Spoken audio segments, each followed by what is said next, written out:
Good morning. How y'all doing?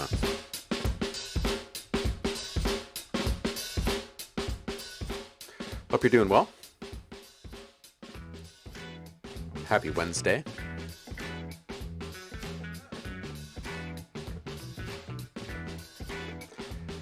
Gonna have a bounce party today. Just bounce a bunch more stuff. Making some headway on the new sample library here.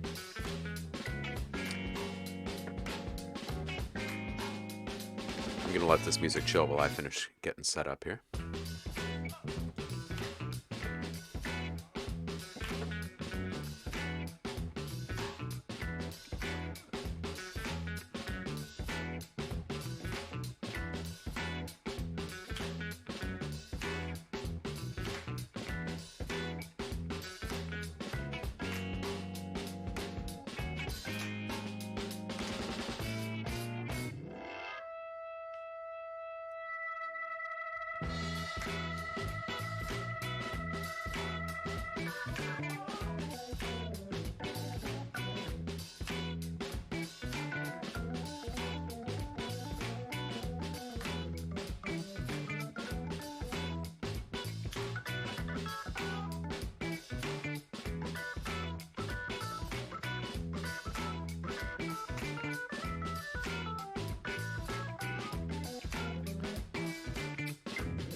Yo, what up, Foss? Saffron, how the heck are you? Thanks. Thank you. Gracias. I appreciate you. 6 months of straight subs. You're awesome. And you're asking, can I show you how to do a drop? Like a basic sub drop? Eric, how you doing, man? Watch. Gebro, welcome back. Good evening from Italy. It is early here. Well, not that early. It's 10 a.m. in the morning here in Portland, with just a tiny little blue patch peeking out from a bunch of dense gray.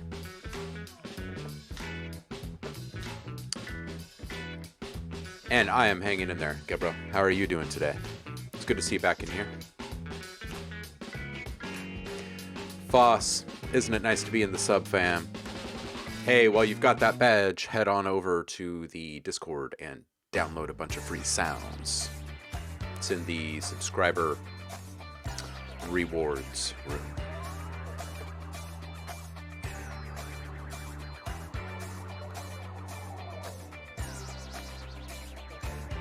Ah, you're interested in knowing how to do stuff like in the drop. Yes. Awesome. Already got it. Perfect. Who's that girl? Oh, so chic.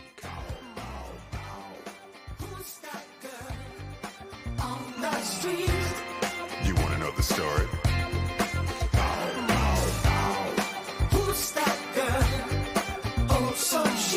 Well, let me tell you. Like an accidental thief, she broke into my life. She's everything I need. I'll tell you what. It makes me happy just knowing that there are still a bunch of people out there chasing like the old school funk vibe and soul vibe and like really bringing back like the real stuff. And making it available for people to use in stuff like streams. It's pretty nice. All right. Gebro, what is the stream about today? Well, I'm going to be bouncing some samples for a rather large cinematic sample library that I'm building right now. We will do some more feedback with folks. If you got stuff you want ears on, and honest words spoken about it, drop links in chat and sit back and wait, and I will get to it. If you're wanting to submit sounds for me to use or just to contribute to the community sample drive, holler at ohmlab.tv is the best way to do it. Send an email. Just let me know what you want me to do with those sounds. If you have not visited... Oh, where is it? Is that command not working? Hold on a second. Hold on a second. Why is that not working? Am I typing in the wrong thing here? There's a nice community drive.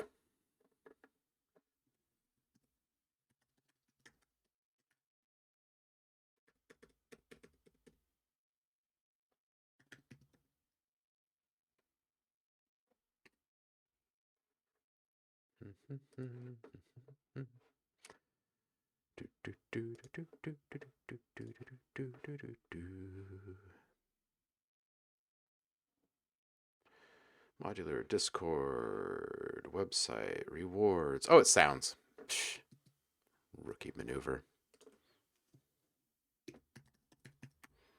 All right, so if you want to contribute sounds to the community sample drive, or if you want to send a sound in for me to work with, holler at ohmlab.tv.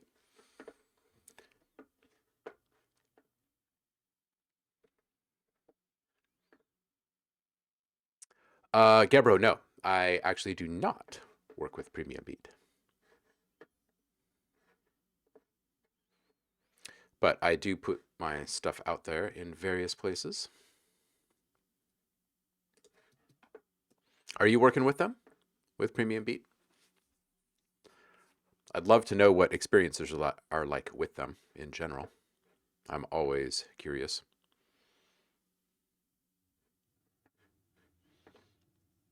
Where'd you send that, Gebro? You send that to email or... Oh, what?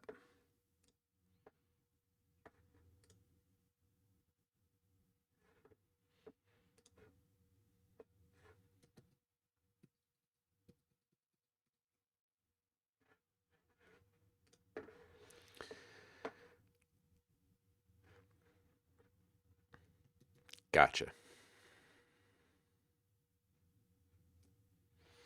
All right.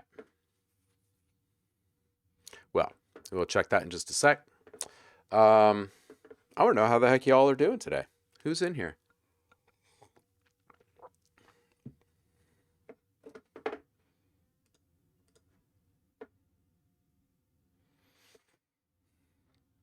Carbob. That's a great name.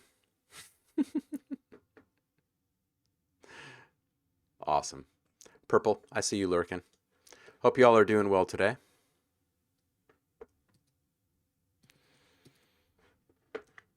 I'm just starting to actually drop a bunch of these sounds into categories. I started it up yesterday.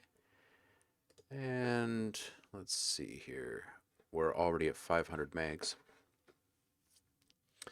But I'm going to knock out another couple of dozen here on the stream today.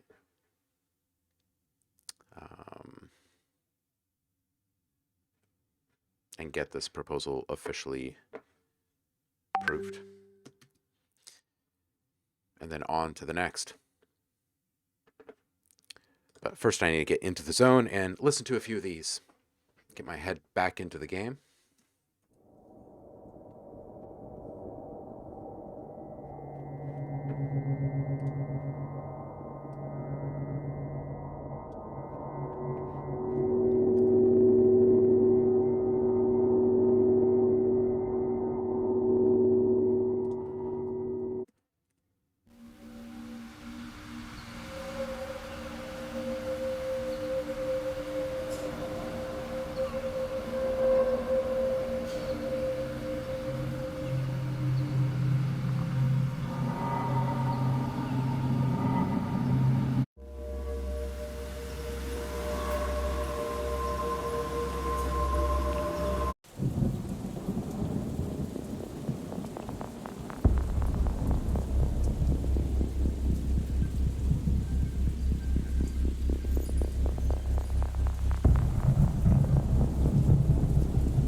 think I'm going to...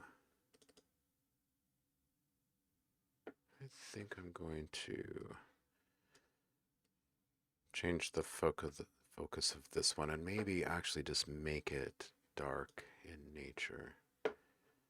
Oh, I need to get rid of a bunch of this stuff here. Oops.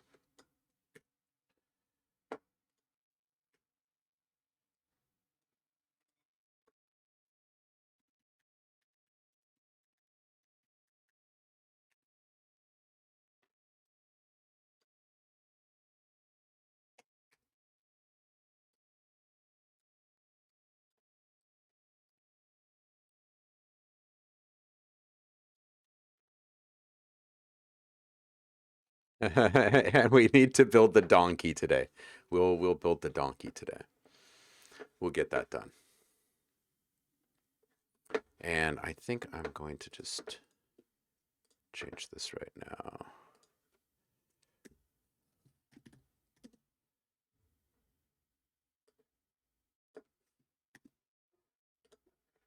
All right, cool. All right, I'm feeling like my head's a bit more in the game. Sunny-ish Maryland. It is almost entirely dense gray Portland. Welcome, Paul. How are you, man? Gebro is asking, what's my favorite plugins for mixing? Oh, geez, man, that's tough. An EQ and a tremolo. Give me an EQ and a tremolo. Yeah, I kind of have a feeling that it's going to stay this way for a while. Last time I looked at the weather report, it said we were going to get snow for like a week or something.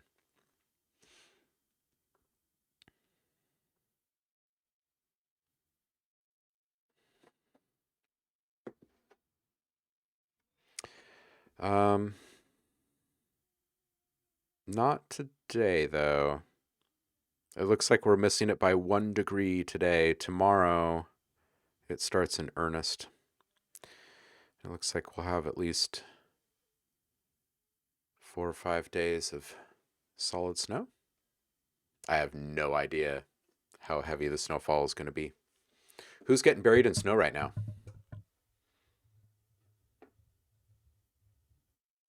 Oh my God, Saf, are you serious? How big is it?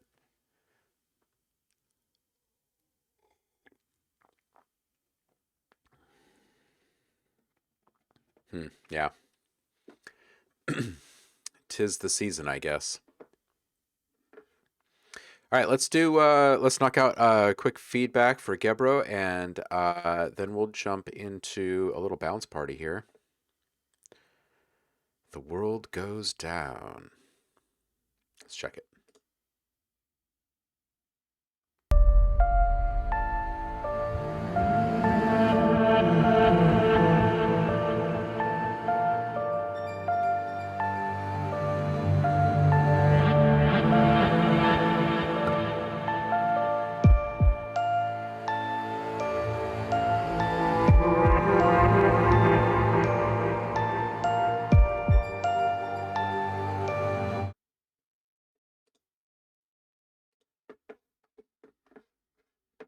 Hang tight.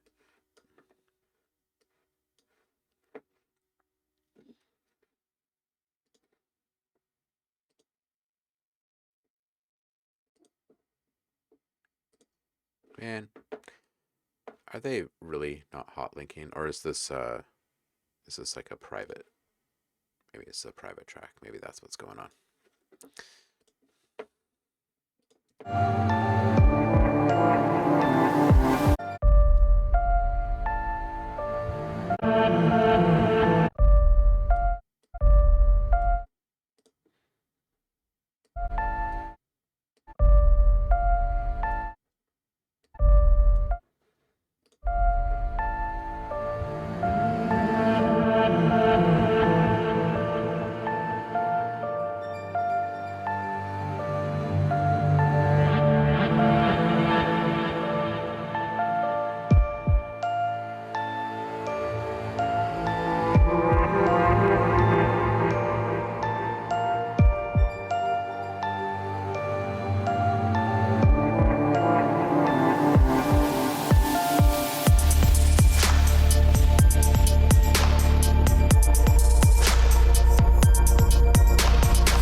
Okay, so this is awesome.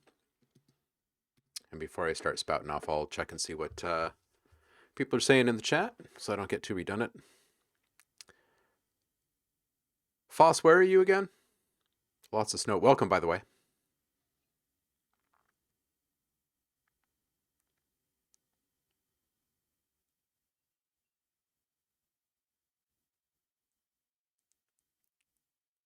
Zamertz, how are you?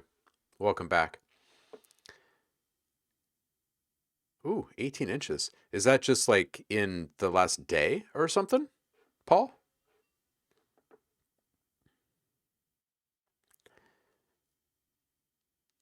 Whoa, purple. In sync.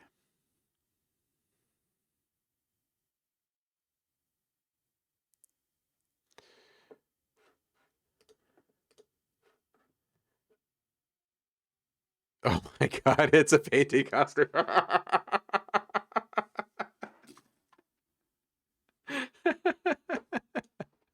I was expecting, you know, like the wig and everything.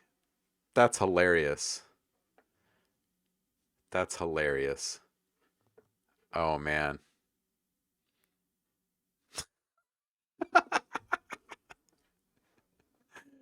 Oh hell. Um all right, where was I?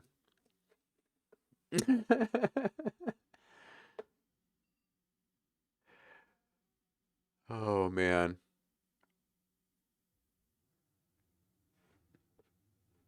Yeah, Zameritz is pointing out the same thing. There's a few competing instruments here. Um oh, that's right. You're in upstate New York. That's right.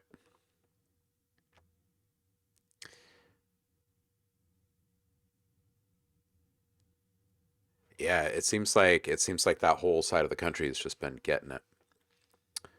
Um all right, so first feedback of the day.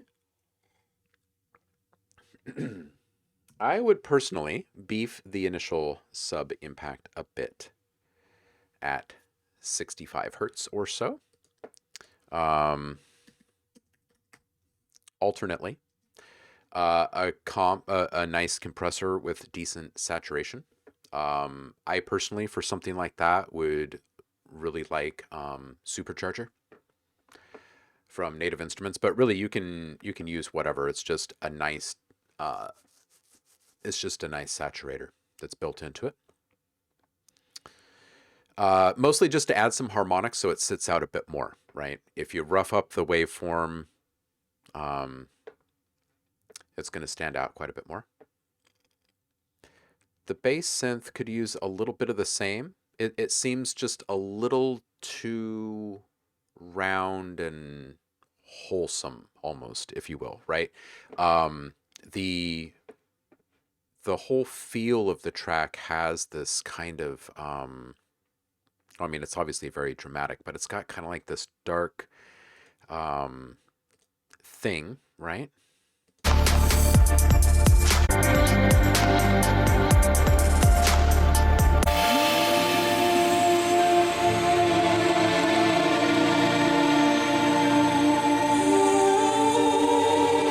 Like there's some lightness to the arrangement and everything, but still you've got the dark from like the aesthetic of all of the processing and everything. So I think that if you were to add just a little bit of grit to that bass, it would feel really, really nice. Something mellow and smooth, not really distorted. The choir swells.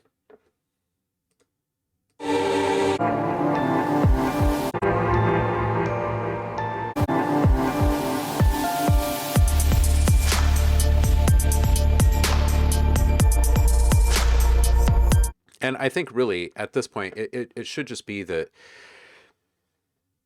you might want to start fresh with a volume mix on this one to find the separation. I wouldn't change really anything in the arrangement. And I think that your palette is complete. Although there could be like a very subtle, like Southeast Asian string instrument layered into this area around 130 onward. But that's just me. That's just personal. just add a little twang to the timbre there. Um, but I think that doing a fresh volume on this, a fresh volume mix on this would be good for you. It would allow you to identify which element is truly the main priority, because I think that that's missing right now, right? Is it the vocals, right, or what, right? So I think that saturating that bass just a little bit will help ground it. Um, and I think that those choir swells that first come in, they feel hot, and it's really it's kind of like foreshadowing for the whole thing, really. So I would do that just because things are built up a bit too much in similar spots. So it's not just a matter of frequency space, but stereo width space as well, right? So just finding a little bit more of a unique position for each one of the sounds in the stereo field that has a supporting role in the arrangement, and everything that is more substantial and has a higher priority in the mix can be kept more towards the center. That said, I really like the use of space with the tiny little synth embellishments, and the hi-hats in the far channel. Um, it's nice and very lush overall too. The female vocal could come up just a touch, I think, especially in a couple of spots. But again, I think that these comments are almost arbitrary. Um, I think that it just needs a new volume mix. Um, and I kind of point that out here again. It's just really busy in the midsection.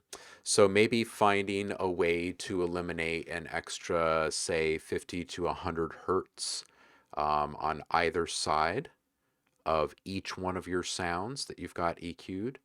And maybe using some shelves to back off on high and low hotspots. Right, like here I'll just pop an EQ on here really quick so you can see what I'm talking about. Let's say you've got, an EQ that looks a little something,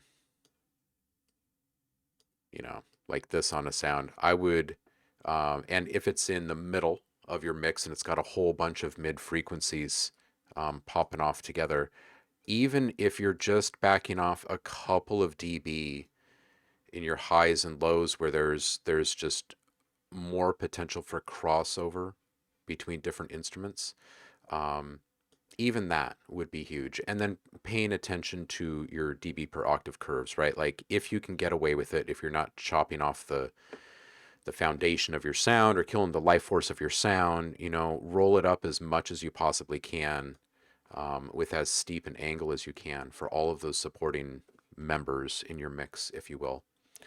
And then the other thing that it sounds like to me what might be happening is there's a fair bit of additive EQing taking place, and I would suggest with a larger arrangement like this to not really do any additive EQing at first and just make subtractive decisions.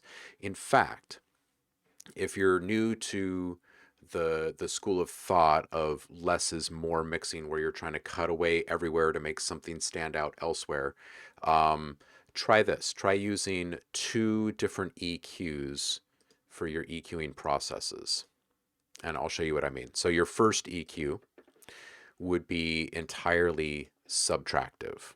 Okay, maybe you've got a dip around 500 because your mix is busy. And maybe you're cutting out some lows because they're just unnecessary in this instrument. And maybe you're shaving off just a bit above 10K because it was just a little bit bright or whatever, right? Now in a second EQ, and this is where you can start to use the plugins that are not native to your DAW, right? You can use your DAW EQs for all of your subtractive EQing. It's low on CPU, right? It's built for your DAW. And then you can grab your favorite EQ that has the character that you really like and add a couple of very specific accent points, right? We'll just pretend that I've just pulled up your favorite EQ here. And this is where you go back in and you start making, some fairly surgical decisions. But this process might help you kind of visually correlate, um, the degree to which you need to do certain things to actually have something stand out in a mix, especially when you're coming back and you're making super subtle changes like this on most of your instruments. And then every once in a while, you'll find that you have these opportunities to have rather extreme boosts on instruments that you really want to have stand out at some point, and it's not going to feel awkward or overwhelming or forced when you do that because the large majority of the rest of your mix hasn't been treated this way. You know what I mean? So it's not really putting added stress on the ears um, or speakers. Um, the rapid hats that come up around 2 minute 30 seconds or so, mostly in the left channel, feel a little bit dry, and I feel like they could be processed a bit more, and it's probably just because the rest of the mix is so lush. So it stands out as being this, like, one of the only things that's largely untreated there.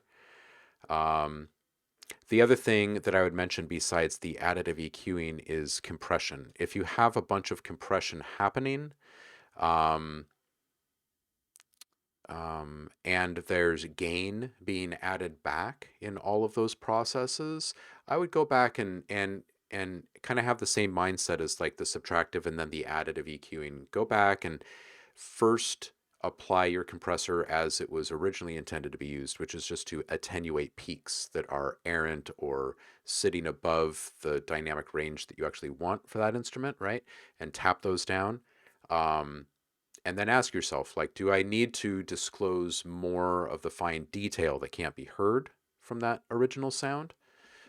And then if the answer is yes, then you can use that gain add back, right? But if you're doing that with all of the sounds that you're applying compression to, then obviously it just kind of starts to inflate everything, and then things sound like they're in competition with each other when without those processes they really wouldn't be. So it's kind of creating a problem that a lot of people feel they're actually getting rid of or that they're like trying to counter. Um, but it's super common. Yeah, you bet, bro. Absolutely. Hey, it's snowing, Purple Bros. Nice, nice, awesome.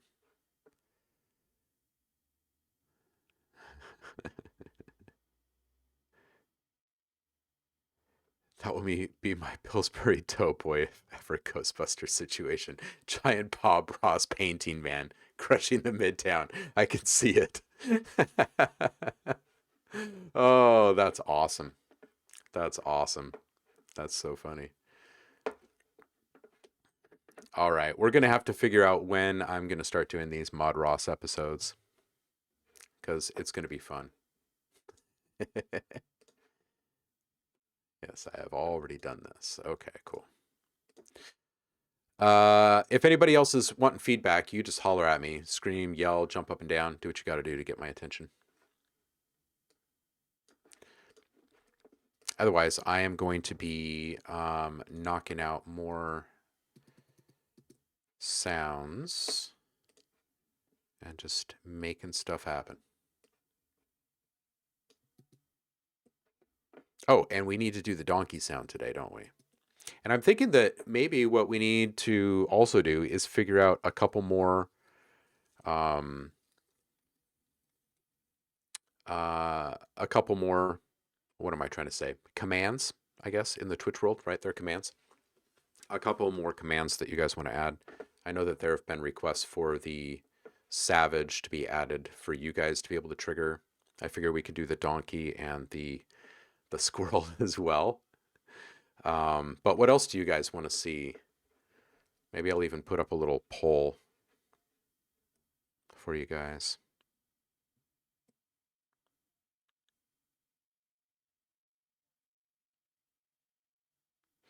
Yeah, some merits. Yeah, absolutely. Absolutely. Oops, that's an audio track. Yeah, I've used all of the heaviosity, like especially the old school standard stuff to Kontakt for years and years and years. Because I've been a Kontakt owner from the beginning, so.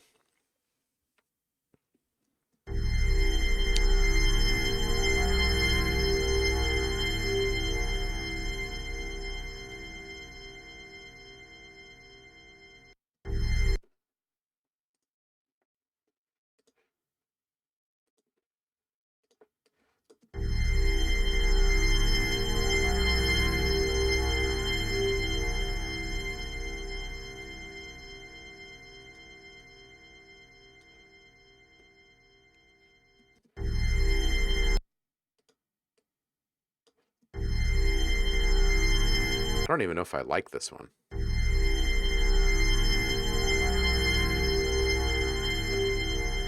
I'm not sure that I actually do, so I'm not even going to mess with it.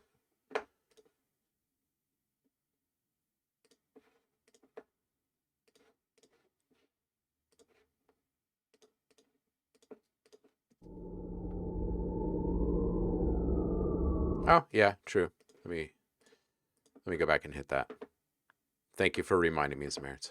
Sometimes I'm just focused on being productive instead of creative once I've already finished the largely creative part. That is pretty cool. Let's try it down another one.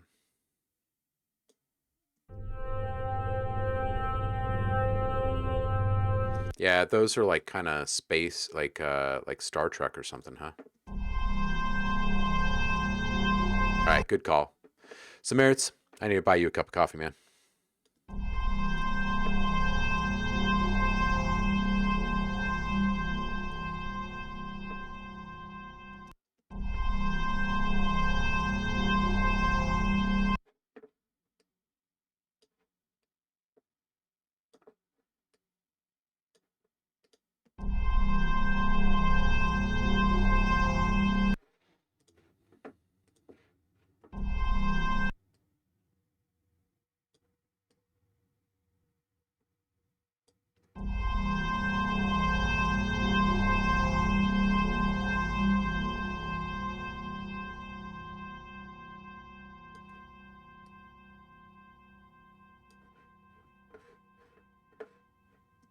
You know, what if this had just a touch of tremolo in there too, just to make it wiggle just a little bit.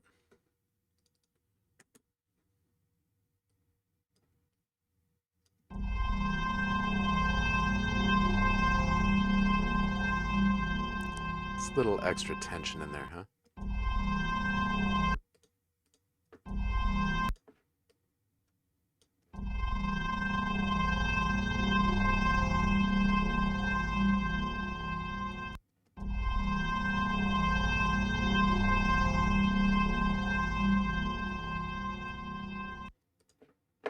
All right, let's see where we are with our luffs.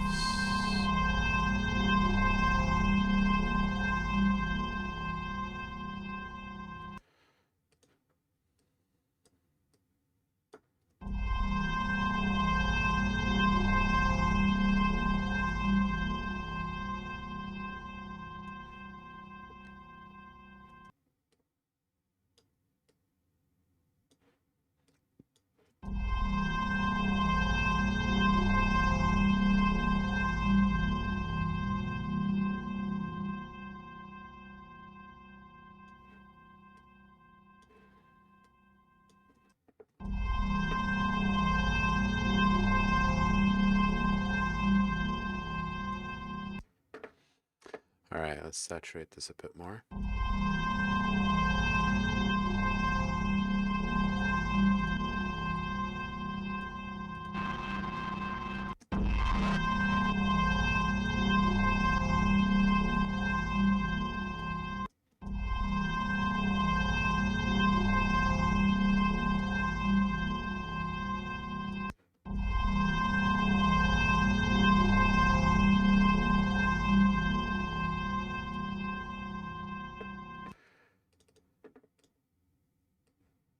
We might even pitch this down and do that again. Why not? All right, so this is a... Oh, it doesn't actually fit. I need to rename some of these. This is a 120.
let's do something kind of weird on this one. Let's pitch the whole like second half of it down through a slowdown.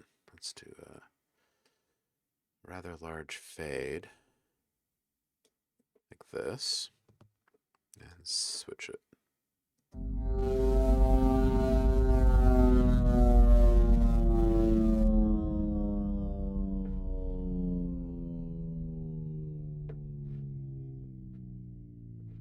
Maybe not quite that.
Drone is a good one. We got to add that one.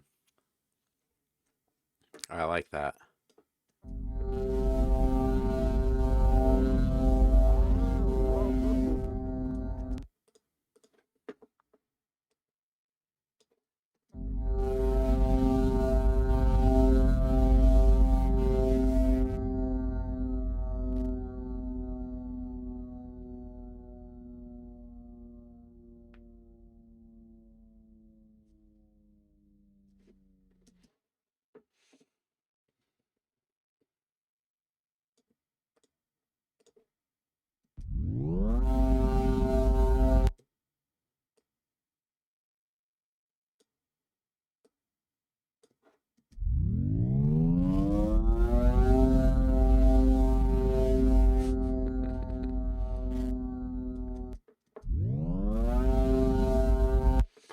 Yeah, moving on.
The tundra exhibit.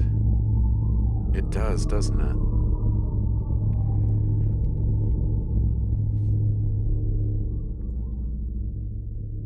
Man, I remember when they added that exhibit.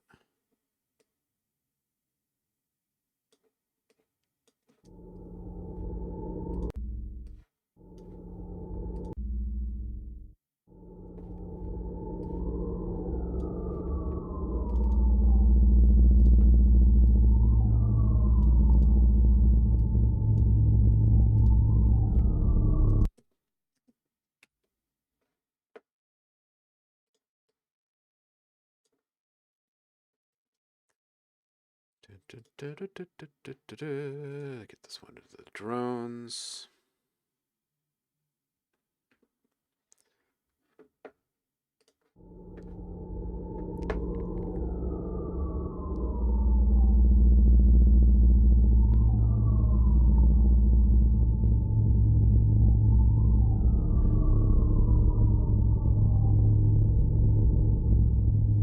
Tundra Truth.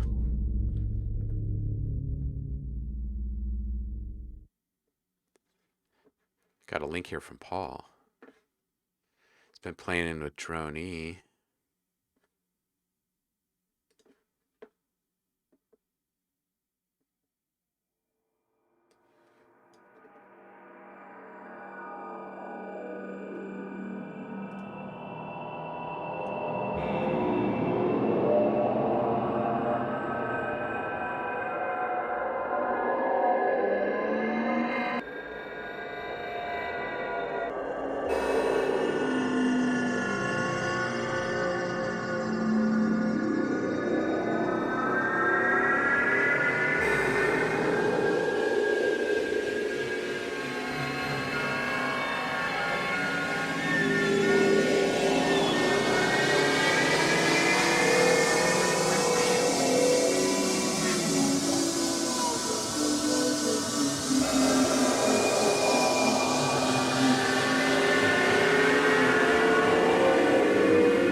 This is pretty fun, Paul.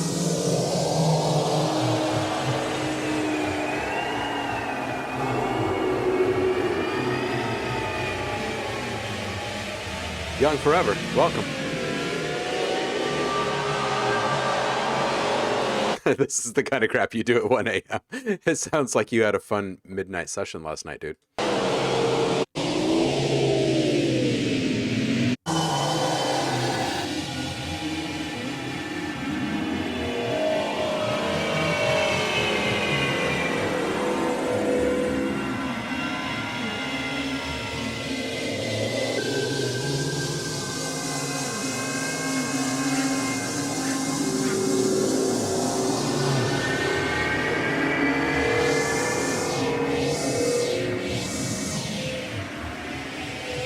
Used to do these fireside chats back in the day. Maybe I should fire those back up here on this Twitch stream. It's just late night sessions where it's just completely like abstract and fun. And there's usually like scotch involved and a fake little fireplace. Oh, that's awesome. Young Forever, how you doing, man?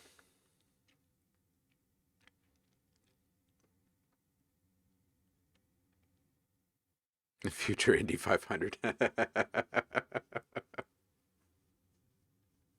Scotch, I'm in. Some merits. Excellent.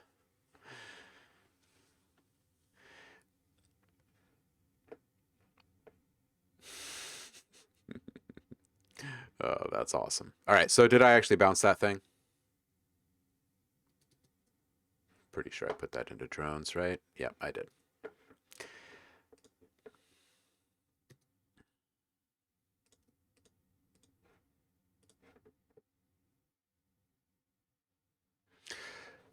No worries, Young. Good to have you here regardless. Latency gets us all. We'll circle back to your track in just a bit. Just going to bounce one more of these.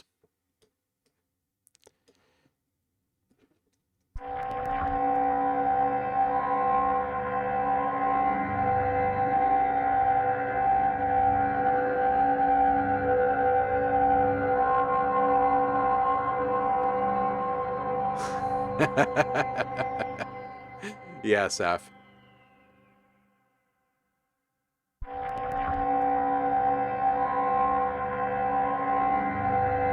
Saf, let me know when you're sitting still for a few minutes, and I'll run through the like the basic template of what something like the drop, like how to crank out pitch drops like that, sub drops.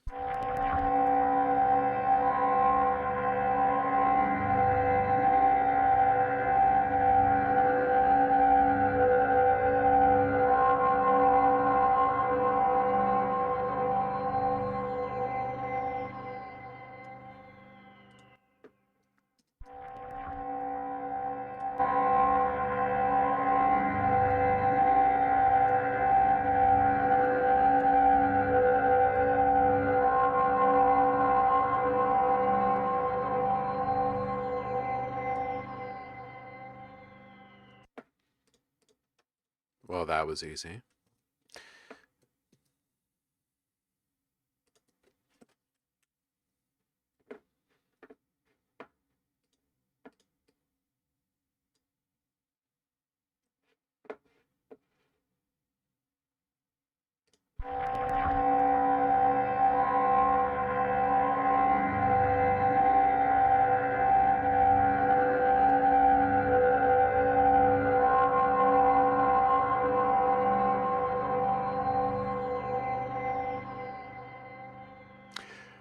Likewise, Paul. I've always been a night owl. Feel like some of the best stuff comes out at night. And then, of course, you're just kind of left wondering how the hell you made it the next morning. Okay, cool. I'm eager to get into more scrapes and transitions here in this. All right, I'm almost in almost in need of some coffee, so let's do another round of feedback really quick. I'll stop, grab a little bean juice, jump back in.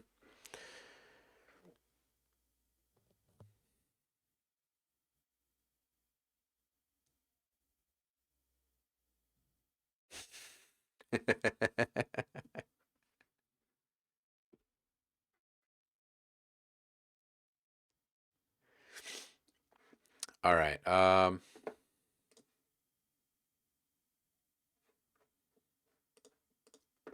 Young Forever. Here we go.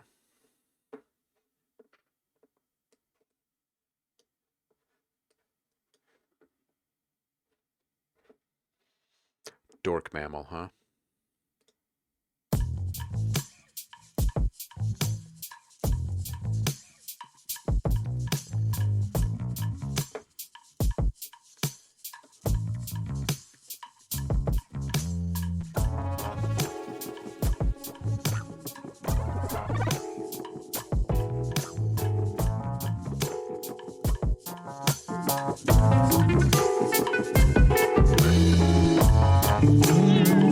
Start this off at a higher volume.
This was fantastic.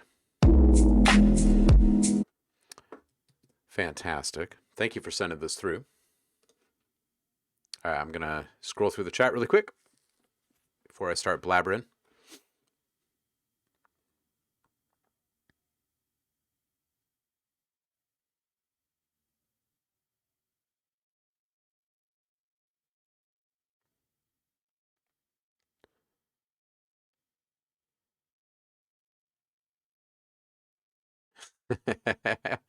So, Paul, you've got a little show this Saturday, huh?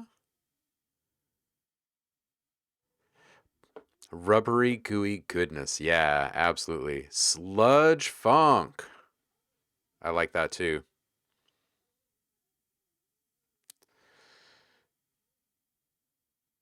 Sludge funk, sloth fudge. Sludge funk by the Sloth Brothers. Sflunk. Sflunk. Splunk.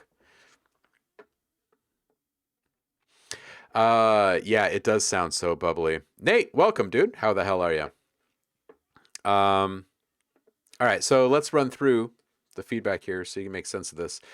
I'm really, really liking this vibe overall. I wouldn't change a single thing in like 95% of the mixing, and the entire arrangement should just totally be left alone. This thing is gold waiting to be found. Are you EQing your verbs? And if so, are those verbs all running in parallel channels, or are they being applied in series? I do feel like a few of these sounds might be kind of artificially thick in a couple of areas where like you could be cutting away more of the low end frequencies or low mids in reverbs, and it doesn't have to be entirely, it could be through shelves instead of cuts. So it's a little more loving. I think on most of the verb I EQ'd each their own verb. Aha! Okay, so here we go. This plays into this down here. Maybe perhaps sharing some verbs with this style of music. Historically, you know, you'd see members of the band being sent out to shared sends, right? Most of the time it would work, right? There were limitations in place, and that's why it worked that way. And it's not necessarily about staying true to the vibe more than it is the fact that it provides a certain kind of gel. And when we talk about frequency competition and clashing and masking and that kind of stuff in mixing in general, a lot of people forget reverb tails, right? They last longer. You got to think about reverb tails or delay tails in a similar way that you think about low frequency elements like sub bass or really low drones or pads, right? They hang in the air a little bit longer. They're slower to move. They take a lot more energy to move around, right? So the longer those tails are out there, the more they have a chance to be one of those drunken fools that bumps into something at the party, right? You add to that, you have multiple reverbs now doing that in one shared space, and things just start to like just barely step on one another frequency wise. So if you can share a couple of those reverbs and or delays, I think it would help. It would help to kind of like wrangle in a little bit of that mid-range bloat that we're hearing. And you can actually exploit that to your favor. And we can talk about this later in the stream or even a different stream, but it's one of the things I'm more proud of in the psychoacoustic realm over the years, that I've developed, which is the idea of creating three-dimensional um, reverbs um, by combining reverbs and allowing that to happen intentionally. But generally speaking, when it's happening in a mix, you really don't want that, right? Because it creates this, even if it's these thin overlapping moments, they still occur, and it takes away the clarity and the original integrity of a sound, really. Um, so back to this, the EQing the verbs. The other thing that you might want to try with this type of music is being a bit more precise in your pre-delay calculations, right? There's actually a mathematical formula you can follow. You don't have to get too scientific about this, but just understanding where you are in relation to the natural timing of beats, right? Because pre-delay is measured in milliseconds, but we measure our music in beats per minute. So you have to make a translation to figure out how close you are to a natural timing versus being off time. And that can also kind of muddy up a mix in its own way, or allow our ears to dismiss something as off in some way. So just really quickly, um, 60,000 is your starting point, right? Because there's 60 seconds in a minute and there's 1,000 milliseconds in a second, right? So there's your first number. You divide it by your BPM. So let's say, you're working at 120. And then you divide by 4, and that's going to give you quarter notes. Okay, and then you divide by 4 again, and it's going to give you 16th notes. This is a nice median number. So if you're looking for clarity in your reverb between your short form sounds and your long form sounds, you can kind of use this as a median point, right? And round up or down, right? If you're looking for something to be in the pocket, maybe bring this down to like a 30 or something. And then that makes the math really easy. Your really short form percussive sounds, pre-delay at 15 milliseconds. Your mid-range sounds, your average keys, your average lead, blah, blah, blah, 30 milliseconds. Anything that's longer, long evolving pad with a slow ramp up attack or something, maybe even as much as 60. And it can kind of push that instrument back in the mix with a higher pre-delay, and it can kind of bring a sound further into focus with a shorter pre-delay, right? But if all of your pre-delays are arbitrary at this point, or they're all set to 0 or whatever, it's also going to have repercussions in your mix and how things are translating as far as clarity and that kind of stuff. So, and I only get this technical with this because I don't think that anything in your arrangement or the large majority of your mix should change, right? So these are just some tips to help you find more clarity and reduce some of that perceived competition there. So yeah, more separation in the mid-lows specifically, because that's where it feels a little fat, right? Maybe some subtle tremolo or vibrato on the keys would be really, really tasty. And even something that could be either tethered to velocity or aftertouch, right? Just to make it more human. I love the randomness of the synth play on this. The serious wonk factor. Fantastic vibe. I might accent the fretboard on that bass just a bit more. It's got a really fun and funky, cool, like playful feel to it. And anytime you can accent like the human aspect of a performance like that, I think it really comes through, right? It's like the difference of smiling versus not smiling on the phone. People can somehow tell, right?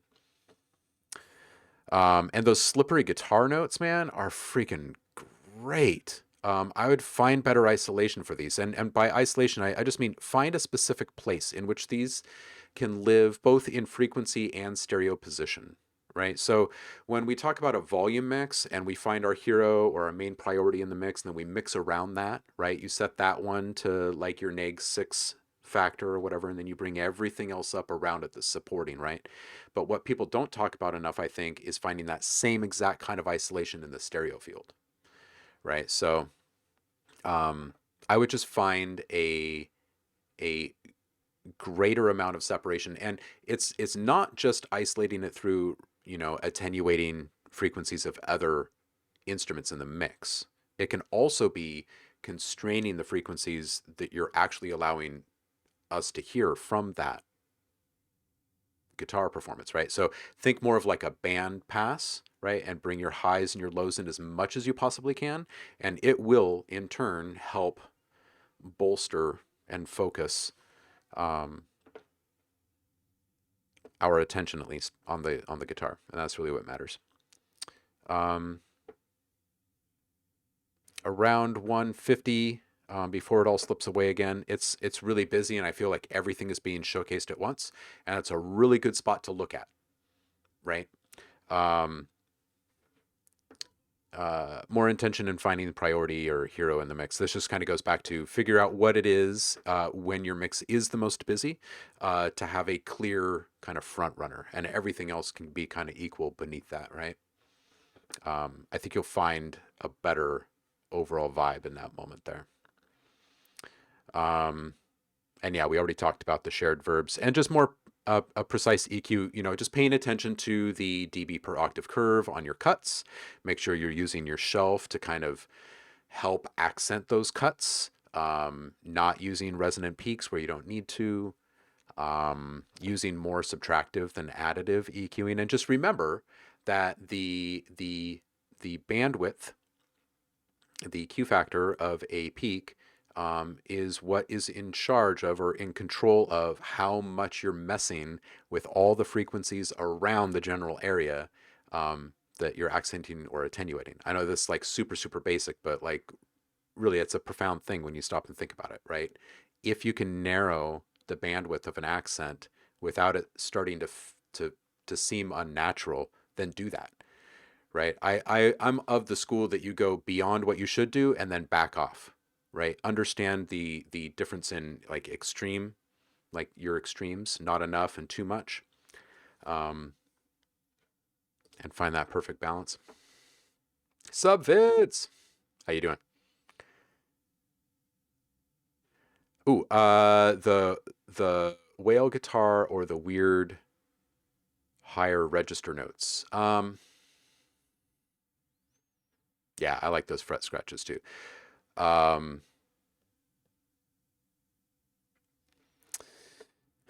It's the one with the wah on it, or it sounds like a wah.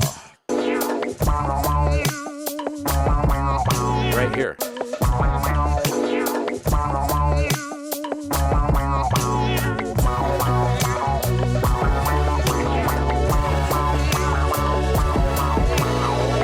I also didn't realize this, but there's a pad in here that feels a little flat compared to everything else. Everything else has like a weird kind of elastic or rubbery kind of nature or character to it, and the pad is just kind of the pad. And I understand this is a supporting element, but part of what I'm hearing there is that it might just be a bit too intact, right? You might be able to bring in your highs and lows on that bad boy right there. That's the kind of thing that could cause that kind of bloat that we were talking about too, right? Because it's such a broad frequency spectrum sound. It's like adding noise to a mix somewhere and then forgetting to EQ it and then wondering why everything sounds dull in this one spot, right? And it's because there's just frequencies that don't need to be there that are bumping up against the sounds that now sound dull. So you might be able to get away with cutting away more of that pad since it is so very supportive. Just take a look at what patch of frequencies are actually being allowed to shine in that pad, like just because of all the other sounds in the mix, and then chop off all those and be kind of brutal, right? Be kind of brutal. If you've ever been in a studio when a guitarist who hasn't really been in a studio before comes in and starts watching what happens to their performance with the engineer, that look on their face that you should get, or that they get, like that's kind of the extreme nature that you want to work with when you're doing that kind of EQing, right? To see exactly what you can get away with as far as cutting, right? Just like chop off the head and the feet of this thing and see if it still sounds good, right? Are the same parts still poking through? Is it still supporting the arrangement the way that you wanted to? If so, then great, and move on. And don't try to reincorporate any of those frequencies that you had initially thought should be there, but didn't need to be.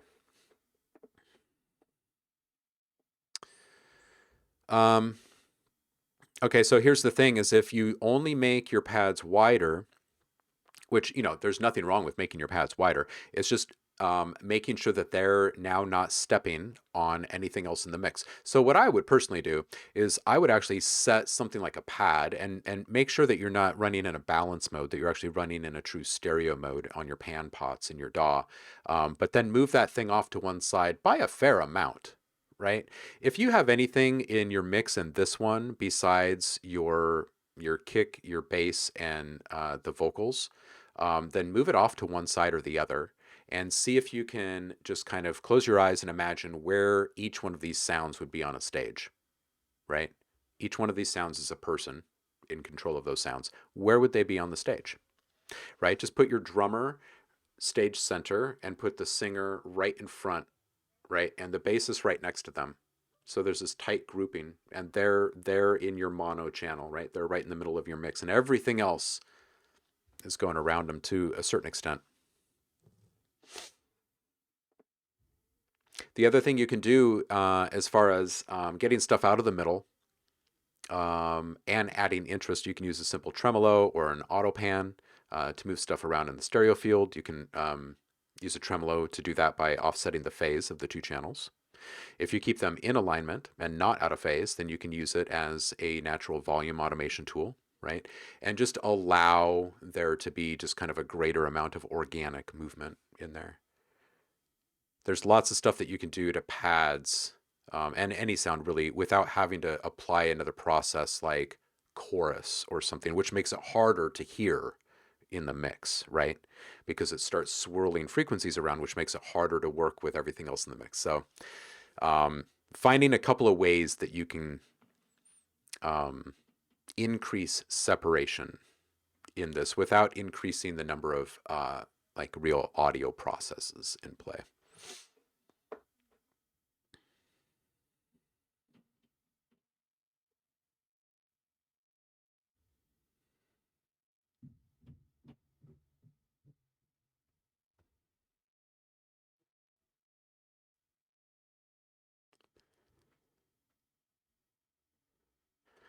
Nate's working on a chiptune reggae track. Nice, dude. How's it turning out?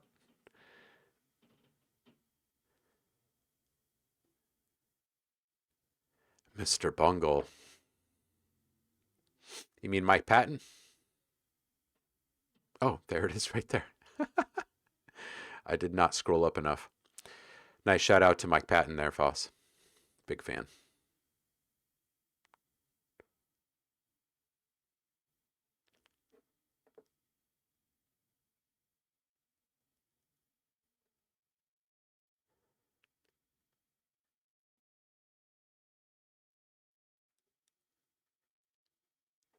Oh, hey, look at that. Paul shared a link to a delay calculator even. Yeah, so Young Forever, when someone says something like, oh, 12 milliseconds is natural sounding, in relation to what? Like there's no perspective on that, right? It's not in context because someone could have said that about a track that was at 120 BPM, but that wouldn't be true for an 80 BPM song or a 140 BPM song, right? Because it's all based upon timing, right? So yeah, as long as your stuff sounds good, then just roll with it. But if you ever run into a point where something just sounds a little bit off in the timing of your delay or your reverb, then you can turn to a quick calculation like that.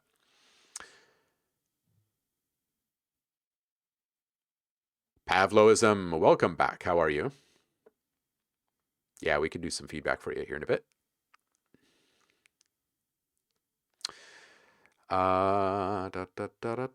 Well, not sure what trem on Ableton besides Autopan. Well, I do believe you have just a general LFO tool that you can use inside of Ableton, and you can mod the volume of anything with that, right? That would be the same exact function as a tremolo. one nice thing that comes from a tremolo or an LFO tool that allows you to manipulate the shape of the waveform that's modulating the parameter, that's really what you're after. So it's not always the same, right, square or sine. Like you can get a little bit of fold in there or something.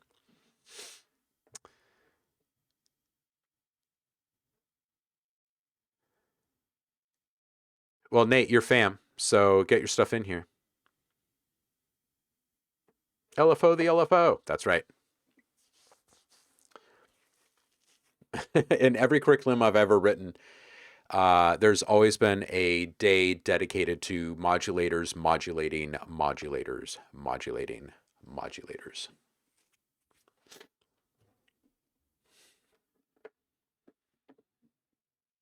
Yeah, get it in, Nate.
Yeah, dude. All right. Crushed vibes. Love it. Love the way that it starts. Maybe a sloppier hi-hat. Something that can get you just a little bit more like wash and sizzle, right? You know what I'm talking about. Like when you take the little support arm or screw off the bottom hinge and just, it's all sloppy. I think that would sound dope in there. Excite the kick just a little bit with like a classic exciter, I think. Play 85K, something like that. Just to give it a, right? Maybe a super subtle high rate tremolo or vibrato on the lead synth. I think that would fit your vibe most excellently. Even with like a triplet, like a 30-second triplet, perhaps. Nice bass line, super solid, really fits. And maybe get that delay to kick out another echo. Just so it gets into that like true reggae psychoacoustic, like, yeah, pass to the left.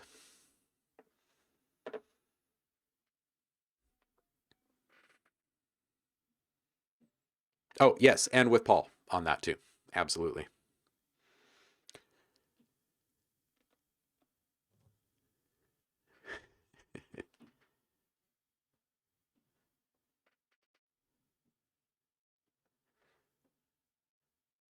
Awesome.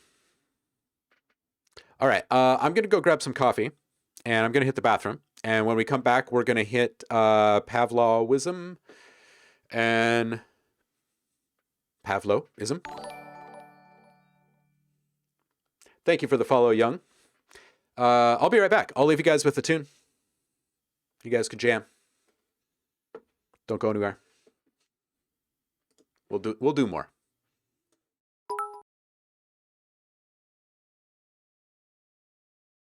Just smile. I wish I could forget, but it might take a while. Who's that girl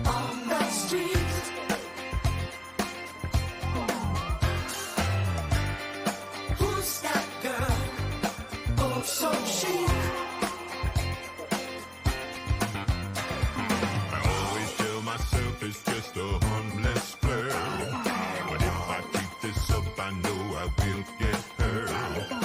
Legs that go for miles in such a pretty face. I should do anything to feel a warm embrace. Who's that girl on the street?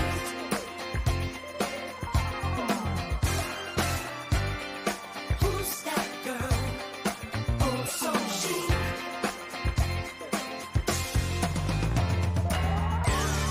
Oh, baby. Why you gotta be so fine? Good looking. You gonna get me in trouble, girl. Just look at you. I mean, really, just look at you. What kind of man could resist such a lady? Not me. I better just head right on home, 'cause girl, you got me going crazy. Who's that girl on the street?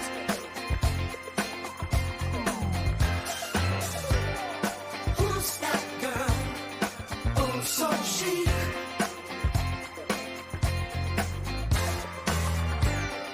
Who's that girl on the street? Oh, I see you, baby. Who's that girl? Oh, so chic. You're so fine.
Yo, yo.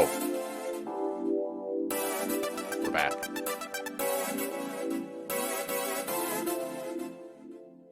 Let's get back into this. Nate, no worries, man. I hope you enjoy the rest of your day. I always like getting ears on new stuff you're working on. So I appreciate you always coming in and sharing. Big love, homie. We'll see you on the flip. And let's catch up again soon, shall we? I really enjoyed our session the other day. If you're still in this room,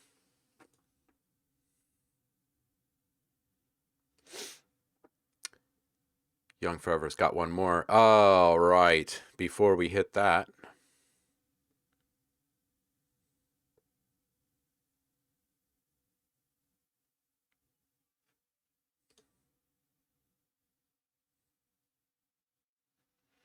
all right, Pav, are you still in here?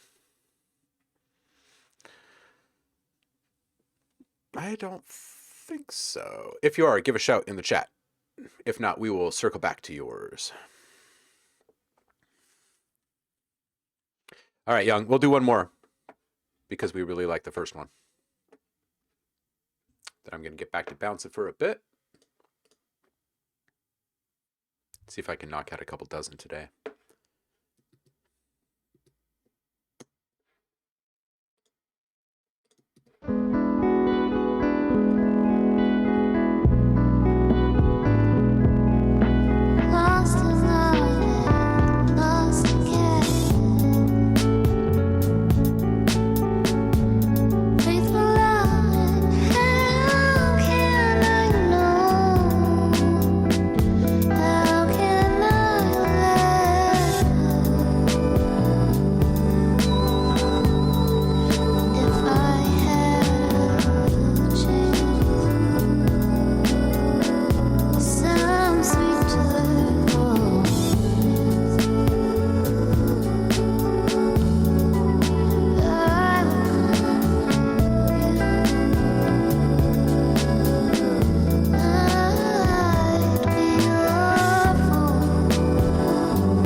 Man, okay. So this is great. Yeah, make sure you stick around. Did you yeah, you followed.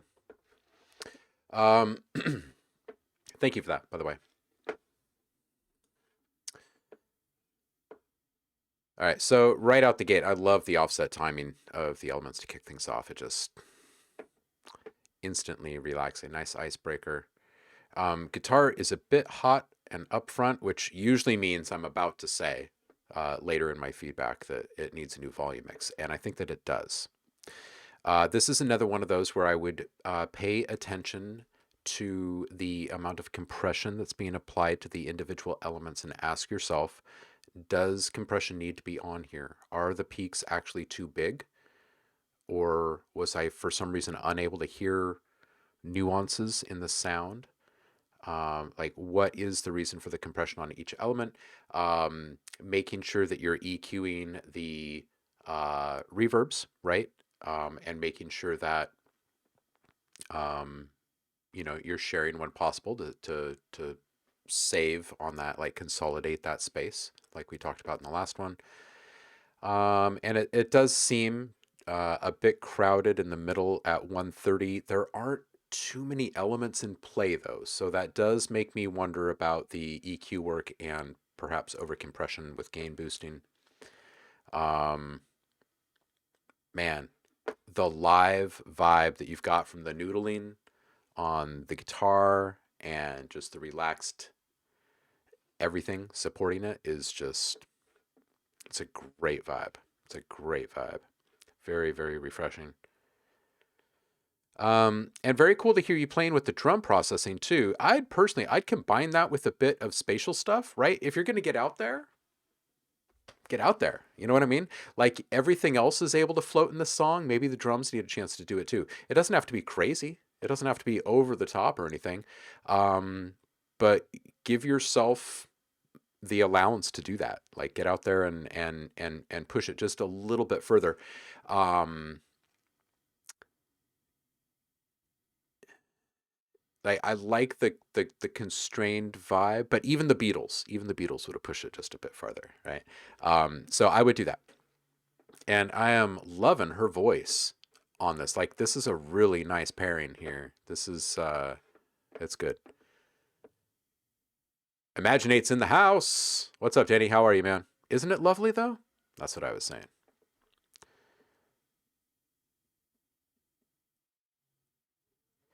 Yeah, very blue velvet.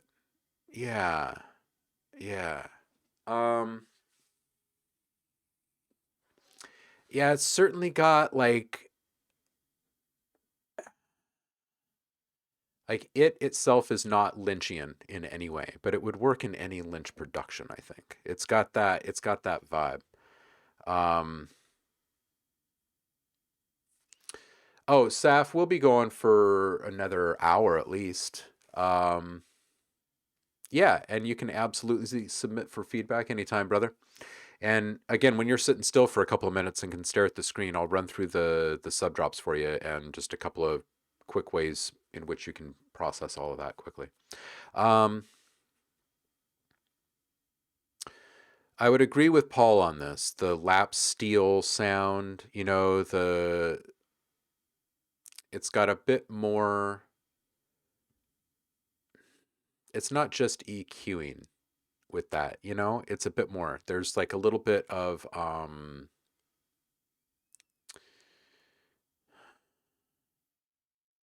well, it's the medium, right? It's the actual materials in use more than anything, but the ring, that's the word I'm looking for. The ring of it.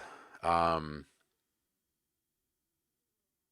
just the right amount of like somewhat feedbacky, smooth saturation. Um, Maybe around 8K as your target would be really great. And if you don't have something um, like that, like just in the pocket, I'd grab like maybe a simple overdrive and try that just to get started.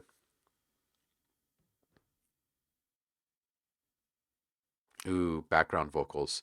Ooh, what if you were to play with the main vocals, grab a couple of chops and pitch them down a little bit and drench them.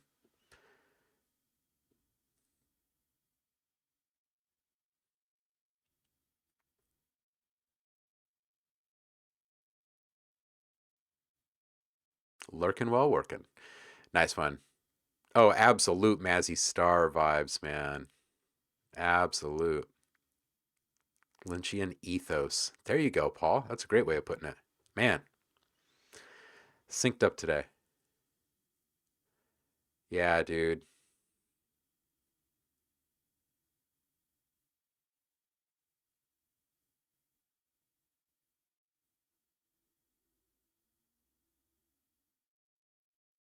Hmm. Yeah, you could absolutely do the sweeping out of mids in something like this. It would sound fairly scooped, and I think that it would work well for this, especially if the background vocals were being processed in such a way that they felt much older. Think those old like handheld microphones from like Billie Holiday days, right? If you were kind of in that realm with the background vocals, and you did a big scoop like that, I think it would sound pretty awesome. Yeah, Andrew's sisters. Yeah, yeah, yeah, yeah, yeah, yeah. I think we're all on the same page here. 07.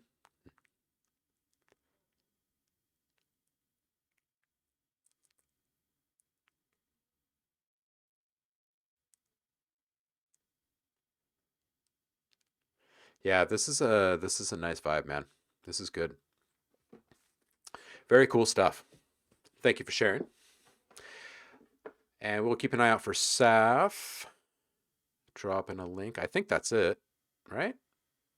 I don't think there's anyone else waiting. I'm going to bounce a couple more things. Oh, yes. Scrapes time. Get some scrapes done.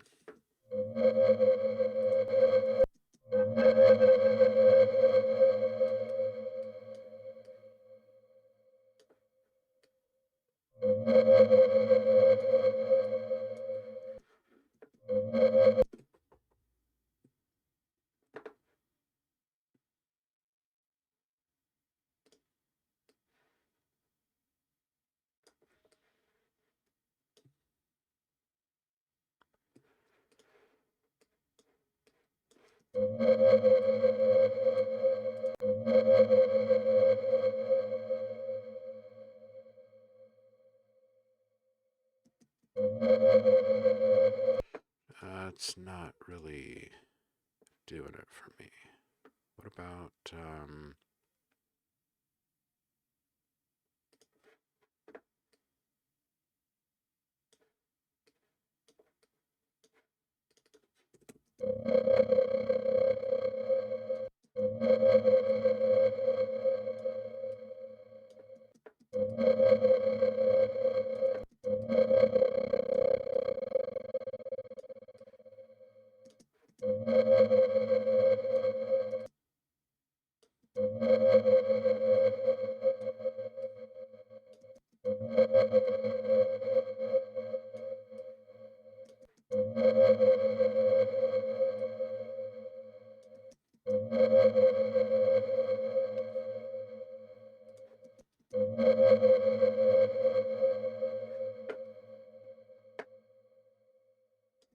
I'm not sure how much I really like this one.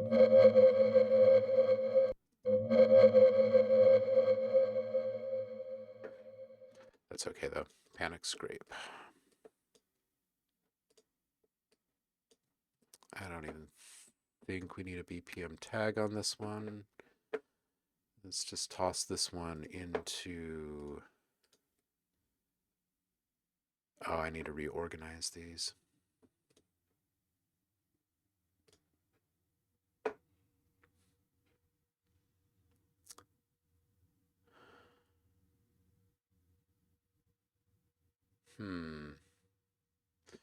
We could have a sweeps, swells, reveals, scrapes.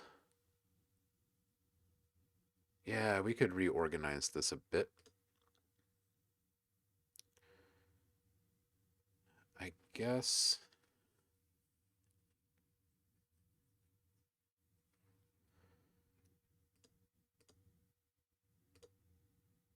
Let's see here.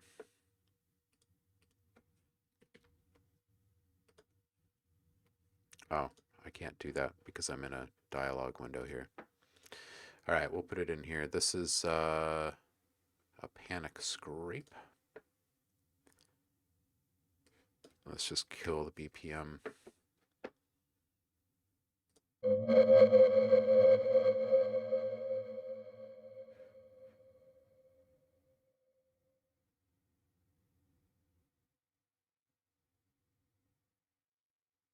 Paul, enjoy the reunion, dude. Oh, Young Forever.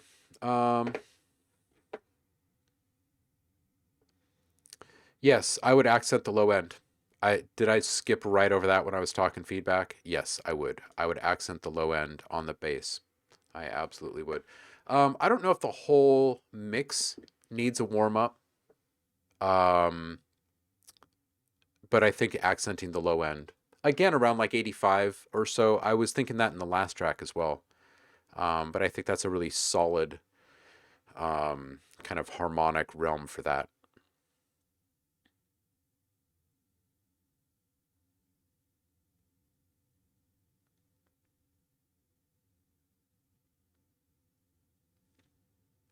Ooh, fossil streaming again. Nice. Oh, today, Danny, I am building out. I'm not exactly sure to what degree I'm building this out, but I'm starting to toss stuff into categories for this next big cinematic sample library. Um, it'll be for ghost hack, so I'm putting a bit of an edge on it. It's going to be dark cinematic textures. And I weighed this at the beginning of the stream. I think it's like 500 megs right now. Yeah, 575 now. So this thing will end up being a few gigs at least, I bet.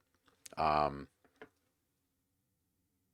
yeah, it should be good. It should be fun. I kind of want to reorganize the folder structure on this, but I don't want to stop working right this moment. Typical, right? All right, what's this one? Second panic scrape.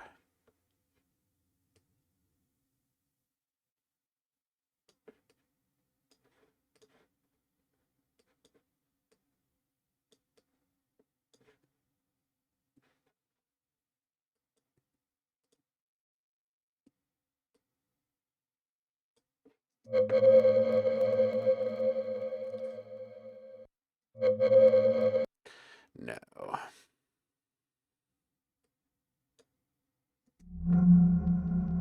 Yes. Let's saturate that.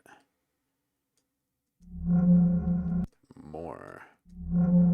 More. More. Give me more. That's not enough. I want more.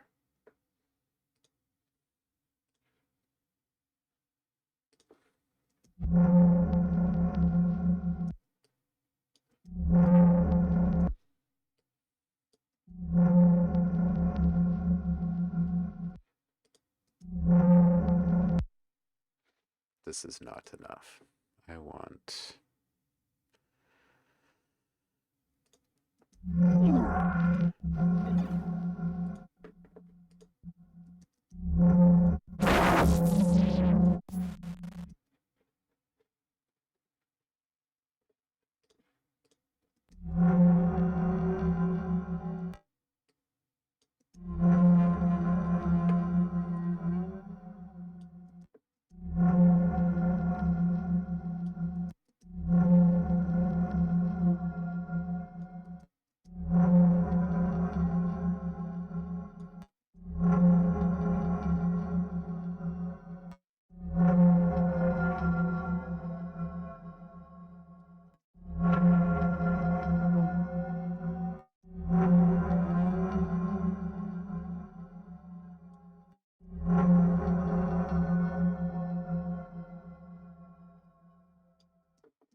All right, that's fairly dope right there. That's...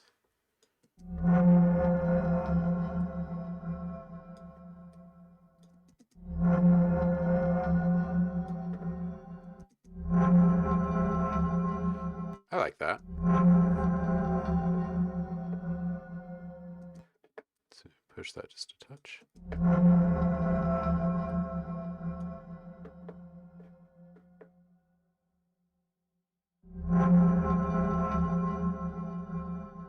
Yeah. We'll call this good.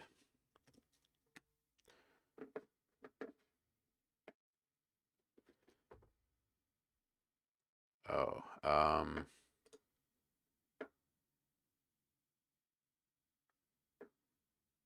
hmm.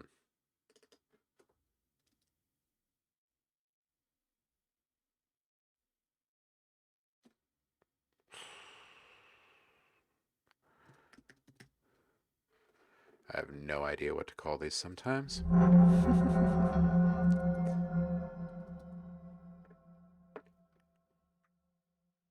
Oh, Young Forever. As far as the boost, I would say through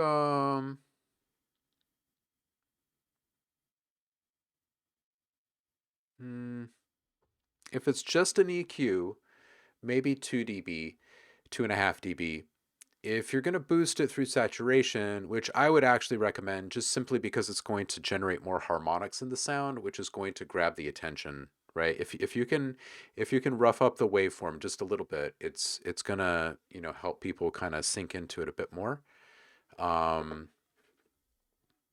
would personally do that.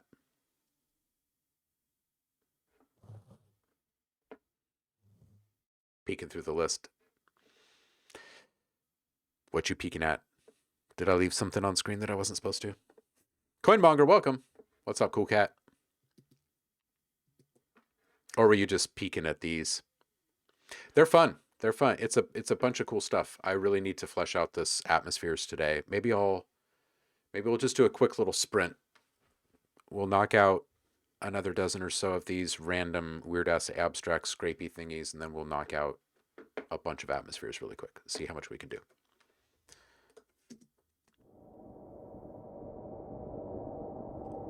I'll give you a quick little sneak preview of a smattering.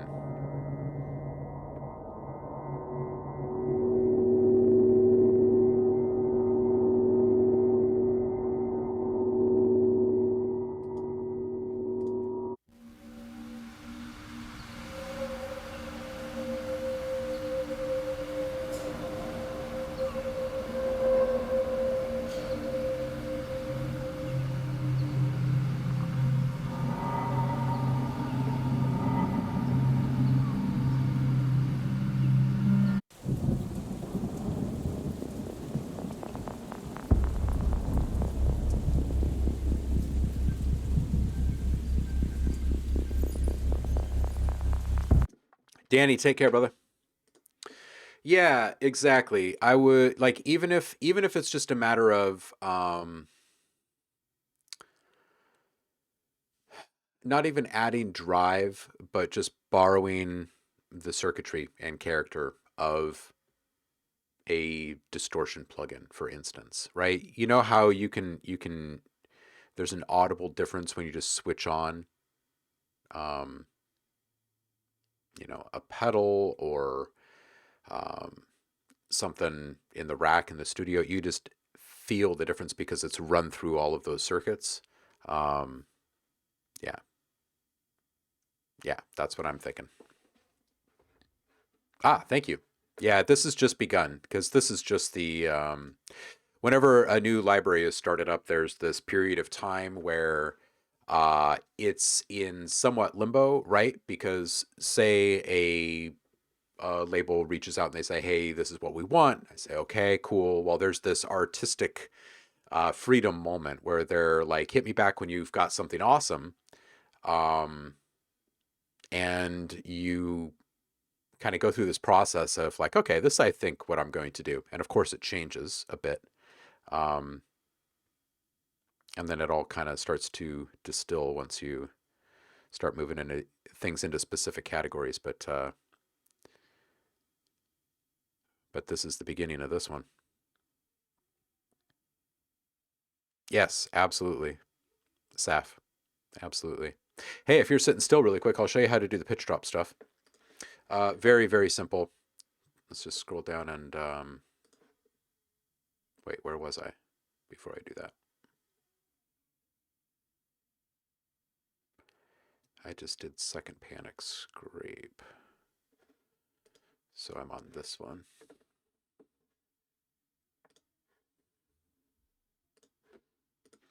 All right, I'll come back to that.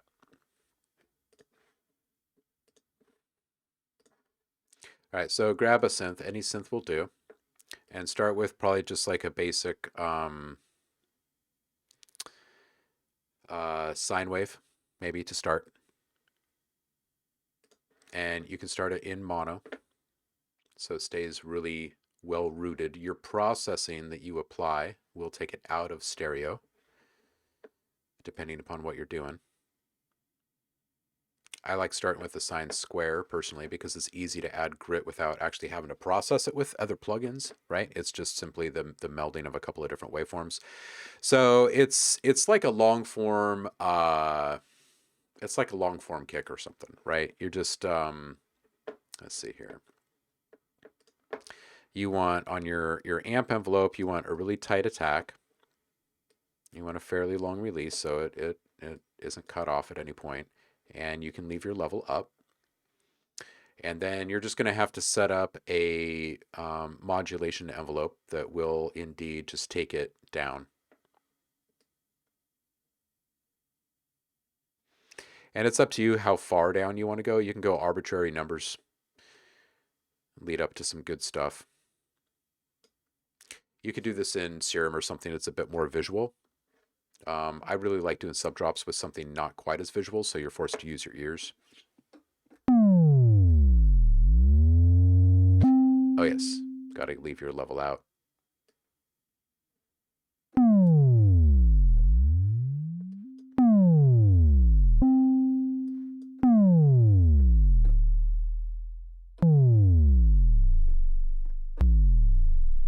So anyway, you get it to the length that you want it to, right? And then you can do a couple things here. You can either bounce it just straight as is, right? And then start processing it, or just start playing with it inside of the synth itself. Like set up a secondary modulation envelope and tell it to add just a touch of square, right?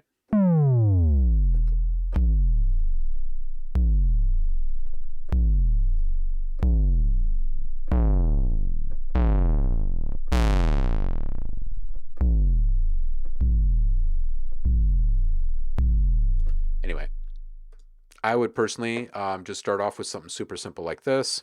So let's just.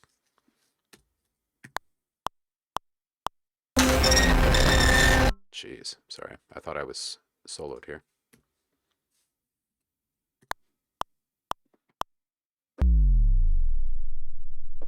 All right, so you've got a sub drop.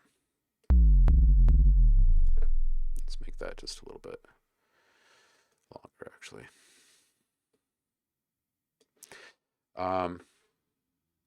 We'll bounce that. And now that you've got it bounced, start playing freely. Like pretend that you're 12 and grab something funky like guitar rig or some multi-band distortion that gives you some really cool modulation opportunities, and then just hit play. Right? Like that's actually pretty cool.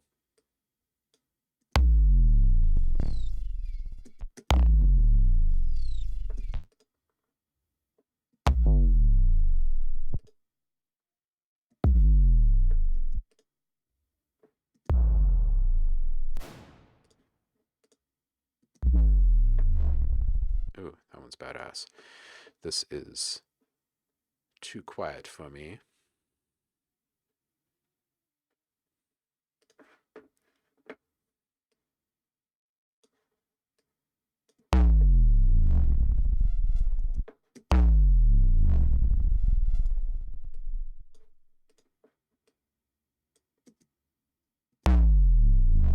Yeah, that's actually pretty nice. And just keep a goniometer open. Oh, look at that shape. Oh, look at how beautiful this is. Let me just zoom in on this for you guys. This is lovely. Look at this. Look at that thing. Oh, it's gorgeous. Anyway, you do what you do to process the thing however you like.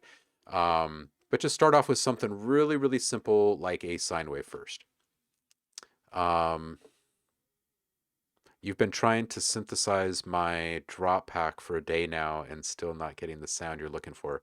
It's really it's really about playing, man. It's really about starting with the most simple sound you can and then just having lots and lots of creative fun and not holding back. And it's like taking pictures, man. If you're going out there and you're being experimental and you're just playing, like half or more of the stuff that turns out probably won't be worth much, but you're going to have some freaking gems in there that you wouldn't have if you had just gone about this, business as usual, right? So it's really about iteration. And if you're cranking out stuff that you're not really feeling, just push through it. Just keep cranking out more, and try more experimental stuff, right? If you've put filter sweeps in, make sure that you're adding a resonant peak that is modulating up as the sweep is happening or something like that, right? Not just the sweep, but actually accenting something in that sweep, right? Or if you've got a notch EQ running, try a double notch and then try sweeping that or something. If you've got um, chorus on it or something like that, take it off and put a pitch shifter on there or something, right? And just kind of look at what you would normally do and then pivot left just a little bit. You know what I mean? And you're going to start to end up creating harmonics that you wouldn't normally create, and then you're probably going to start feeling really good about it, right? And the other thing that I would put out there is that don't be afraid to double up on stuff, right? I tend to do that quite a bit.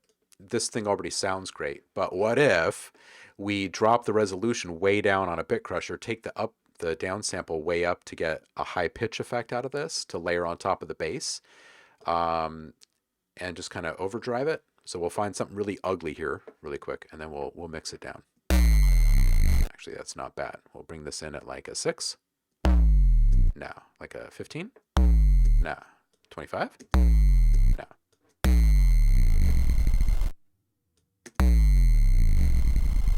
Like, that's actually pretty cool.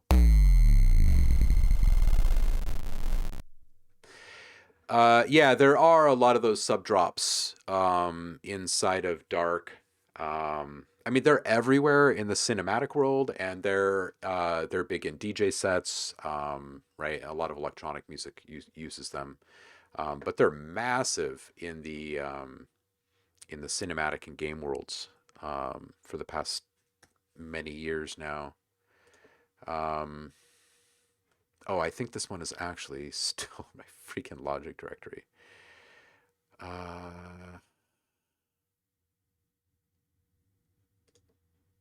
The drop. Gosh, I've been so busy.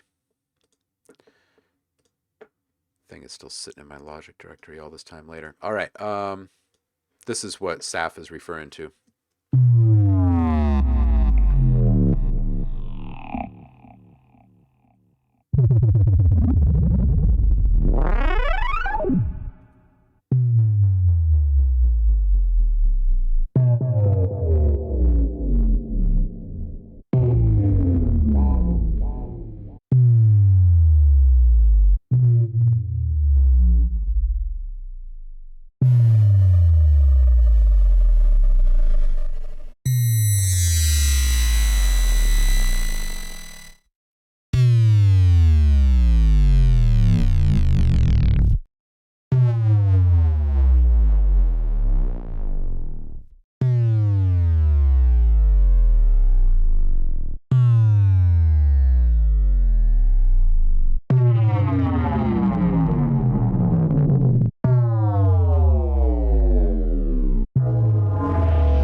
So there's a couple things to notice, like when you listen to a whole bunch of them in a row like that. Um, and yeah, you do. You hear it in a lot of different types of bass music and stuff. Um, but the important takeaways here are that it's still grounded, it's still centered, right? There's still a core, there's still a fundamental in play that you can identify, and it's not completely abstract, right? So that's part of it, and that allows the thing to actually sit inside of a mix, right? And come through in multiple playback scenarios, right? So someone on a phone can actually hear the tone of a pitch drop, right? Um, yeah, it's important to have like the body to be rather intact still. The other thing that you'll notice is that although some of these sound really complex and abstract and highly processed, if you listen really carefully, there's probably only a couple or maybe even only one process in play. Um, Besides general loudness, right, and glue. Um, but typically speaking, I'll take something like a distortion and I will combine it with something like a pitch shift or something like that, right? Or maybe I'll do a heavy saturation, but I'll tame it by chopping up the sound with a tremolo, right? So it's all about just kind of finding these combinations of, okay, well, this one takes it too far, but this one kind of quells. Or um, this one makes it nice and juicy, but doesn't make it super impressive, and this one takes it over the top, right? So you've got to just kind of identify the pairings, right? That work well together, um, and those run pretty consistently across all sounds, right? Like if you find something, a combination of two processes or specific plugins that work well together on a sub bass pitch drop, for instance, it's probably going to sound good on 808s and trap music, for instance, right? Or um, magic spells in the game world, right? Like there's going to be just these like general crossover things. Like you've got these, or impacts, like big impact sounds. You've got these things that work well on a very specific chunk of frequencies or type of sound, and you can just parlay that into every other part of the sound world.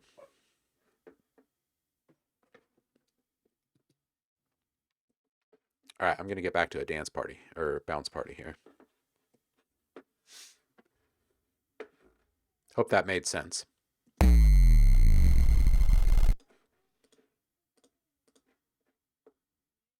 All right, where was I?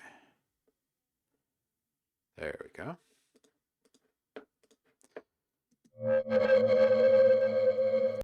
Yeah.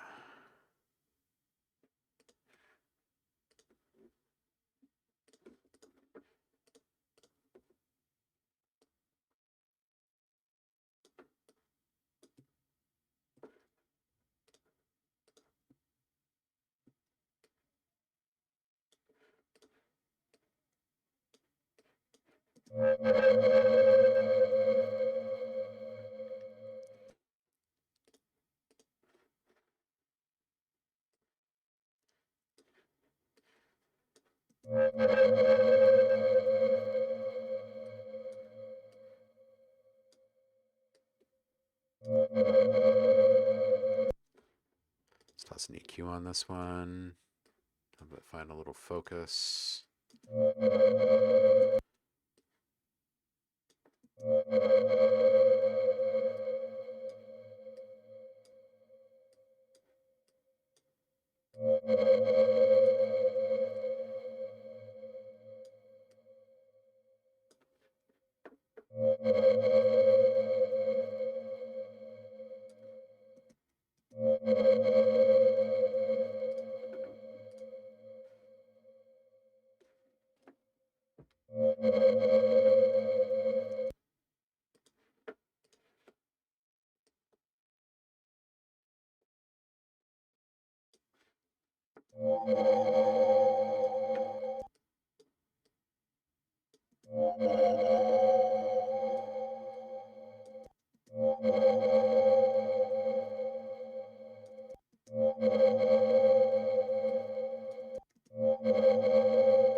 Almost, but not quite. Let's put FM8 on this thing.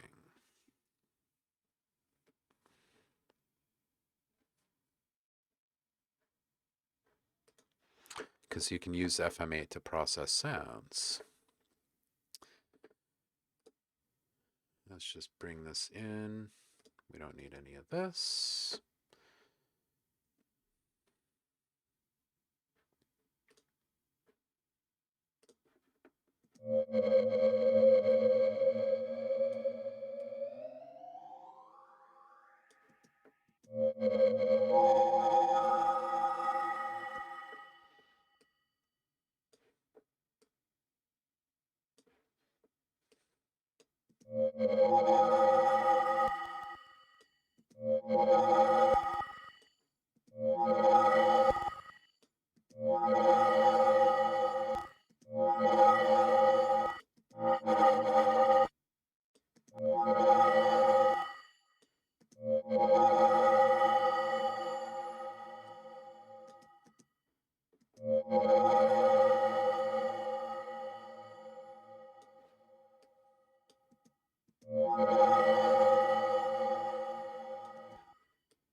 Okay, I think I like that a little bit better. Nice, Saf. Yeah, it's nice to be able to rewatch stuff, isn't it? All right, that sounds a little bit better to me.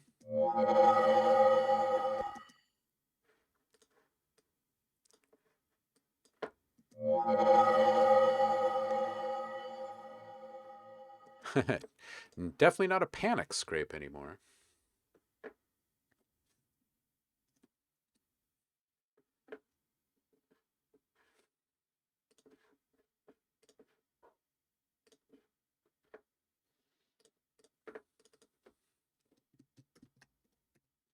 We'll just call it a general magic scrape for right now.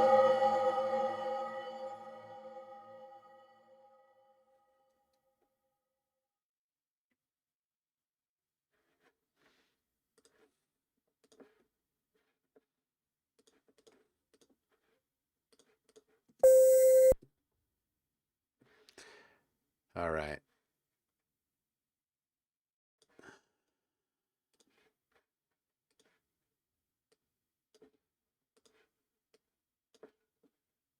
This one's got some high frequencies in it. Fair warning.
How come you can't sidechain inside Ableton or Cubase? Ableton only allows sidechaining through a compressor with FM8. You should be able to. Um, it's just a matter of setting up the routing of the audio inside of FM8. So not only do you have to set it up. Don't I have FM8 here? Oh, it was the one up here. This one. You got to make sure that you've turned on the audio in and that you've actually routed it somewhere, and then that ultimately leads to the output somewhere. So for instance, if you bring it up here into F, then F ultimately has to come down here to the output. So it's really just a matter of routing once you actually have it sitting there. The other thing is that you have to have that loaded as an instrument for side chaining to be an option. So it's got to be loaded up on a MIDI track. And then the other thing to keep in mind is that that synth is a gate, right? It's a MIDI controlled instrument, which means while your project is playing, you got to be playing notes like on your keyboard or something to get the effect that you're looking for. So number one, make sure that your routing is correct inside of the actual FM matrix, not just that you have something selected in the sidechain input. And then second, make sure that you're actually triggering a MIDI controller, right? So you can hear the output while your project is going.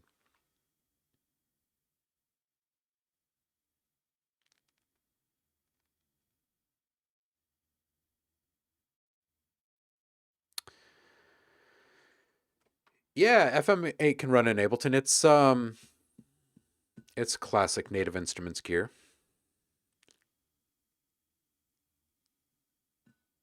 Yeah, it'll run in any DAW. No.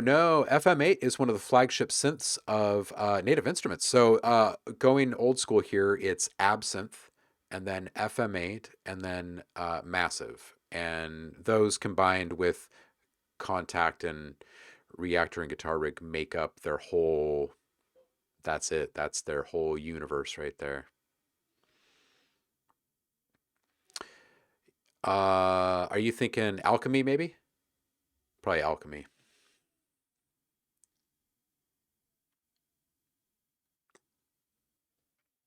And that used to be universal until Apple bought Camel Audio many years ago, which was a brilliant move. They've survived everything, the Camel Audio crew.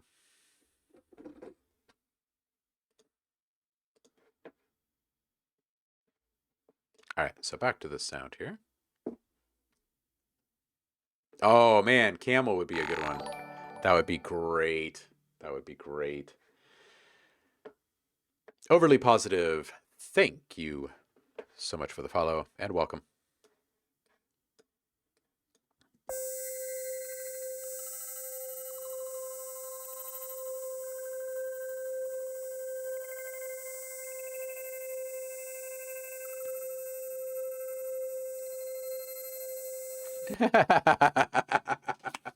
I know every PC user ever is like, oh, I can't believe Apple bought Camel. And I was actually doing some sound design work for Camel when that whole thing went down. I really like it because all of the Camel stuff has real funding behind it. The entire team is intact. They're the only ones that work on it. Like it's under the umbrella of Apple, so you know that it's going to be protected for a very long time. I don't know. I totally understand. If I was running PC, I would be, if I was running Windows, I'd be seriously upset. And I would probably still be running an old tower somewhere in the house just so I could run it because it was hands down like the best synth you could play with back in the day. It did everything. Man, between it and Absinthe, like you could just, yeah, omnipotent power.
All right.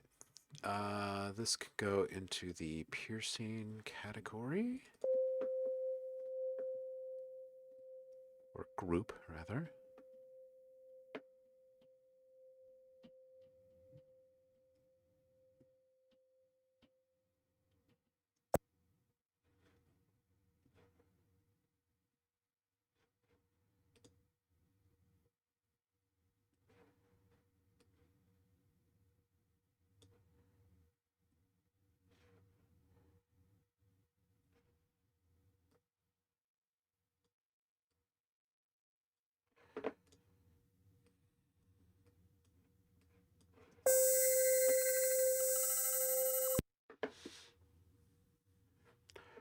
Resonant shine. I think I'm going to place you with the others.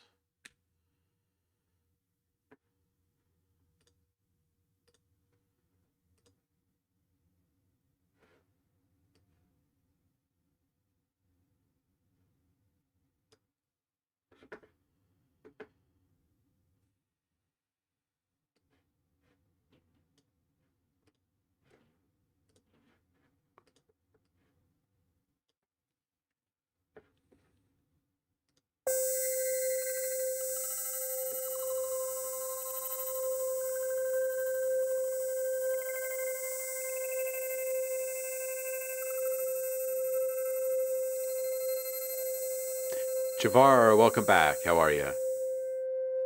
Oh, camel fat.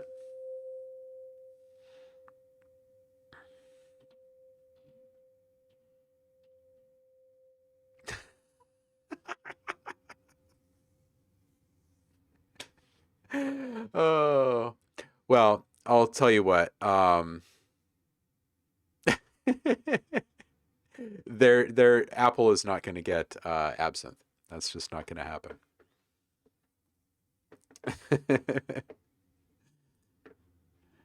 That is Brian's baby, and it will stay that way.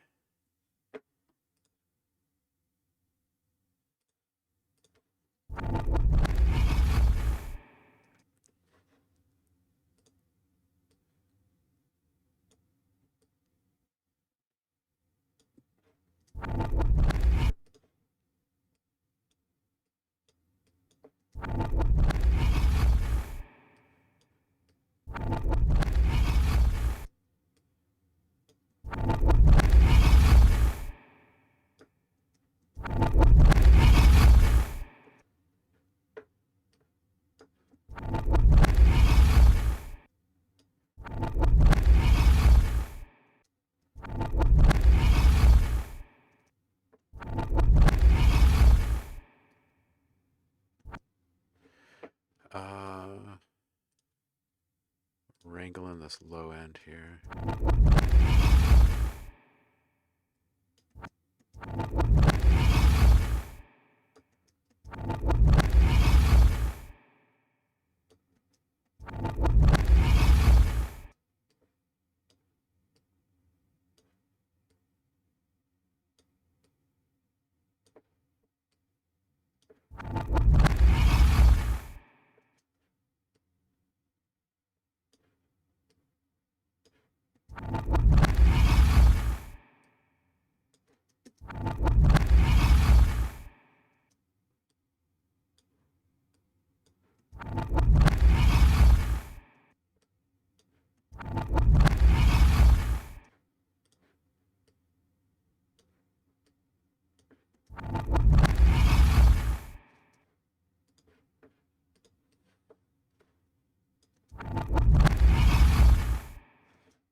Yeah, man, we've got to put all of these. Oh boy, reveal scrape, magic reverse reveal.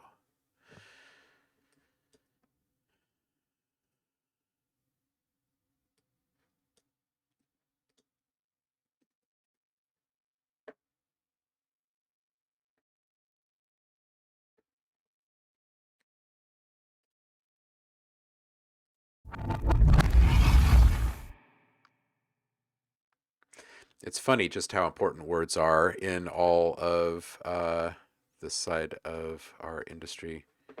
Changing the name of a folder like changes an entire project. This is a really great sound.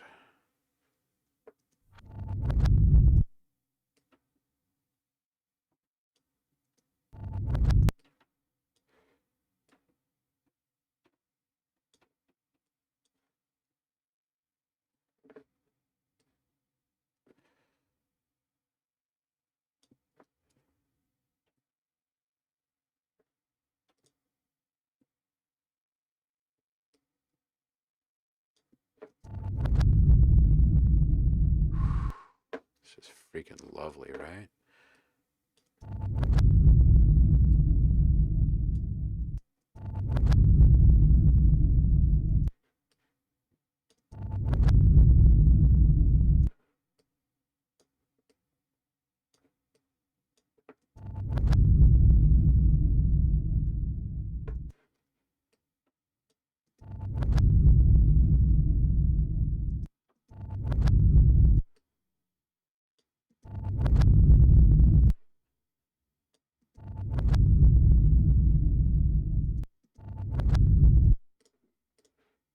Oh, actually, let's go with a linear phase on this one.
All right.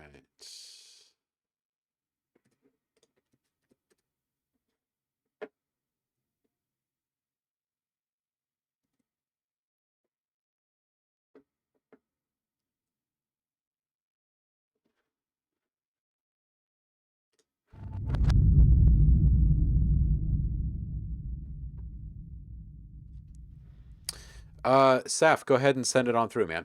Drop the link in the chat.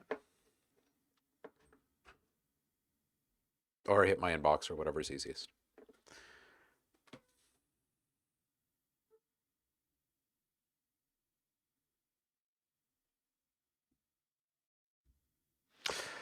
Uh man, what was that 32 bridge or whatever? Is that what you found, Javar? By the guys that do Surfer EQ and man, I've done so many reviews for them. What is it? I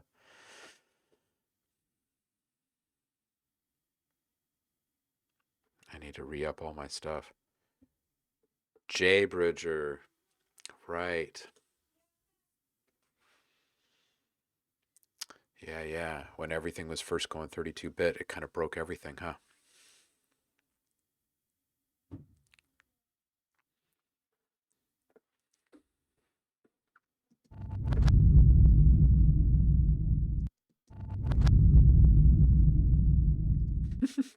I remember Silent users waiting, what was it, like 6 years or something for an update? 5 years. Nice. Always good to have backups, man. Keep the archives. Let them run deep, right? All right, so I got that one in there.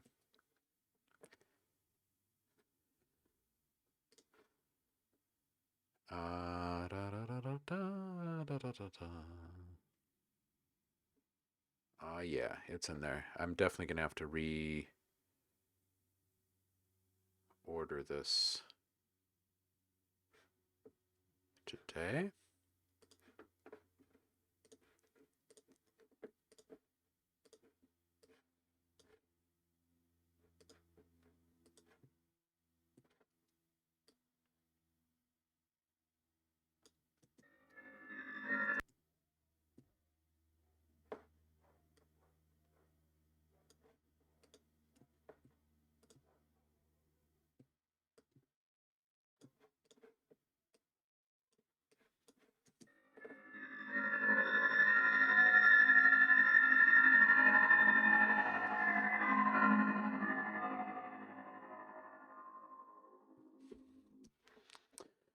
Let's warm that one a bit.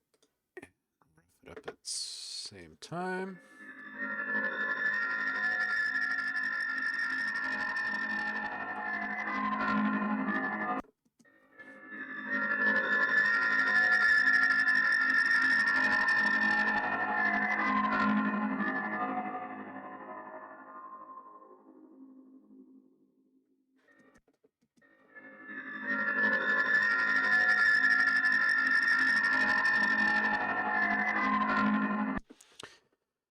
It's good, but it feels a little flat. Steresis, to the rescue, quick. Let's just bring that way back here.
Wow, that totally balanced out that sound there, didn't it?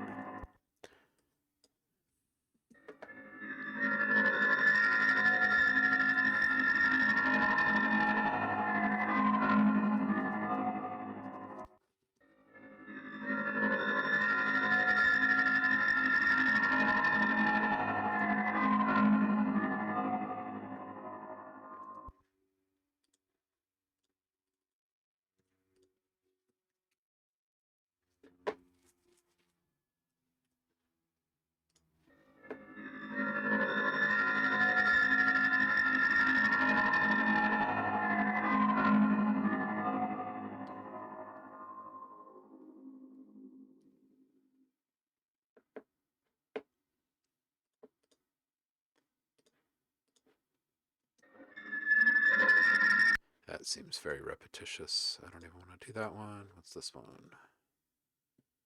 Oh, yeah.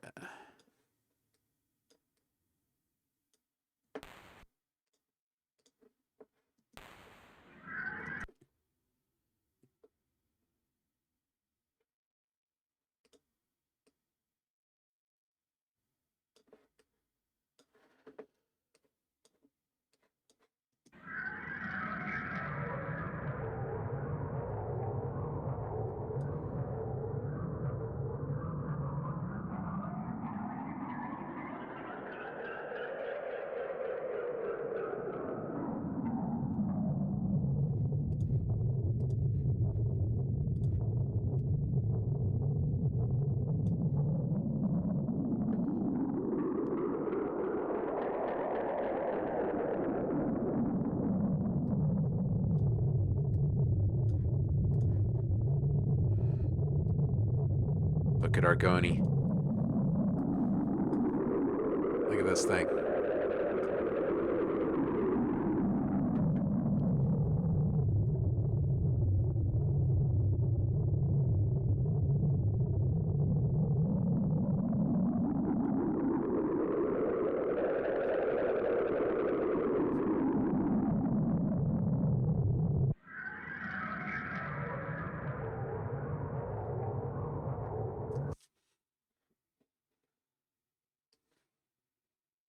I know.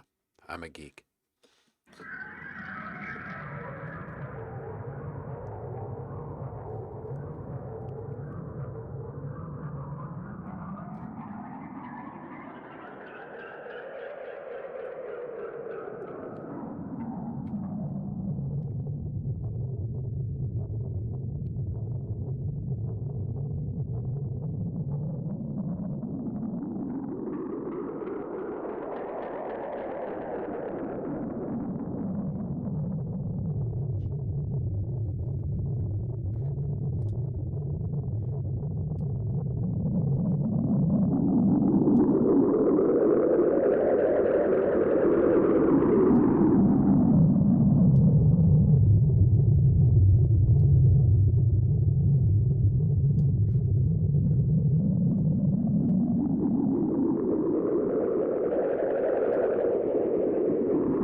How in the world did I cut that off? I mean, it cuts off anyway, but still, how in the world did I do that?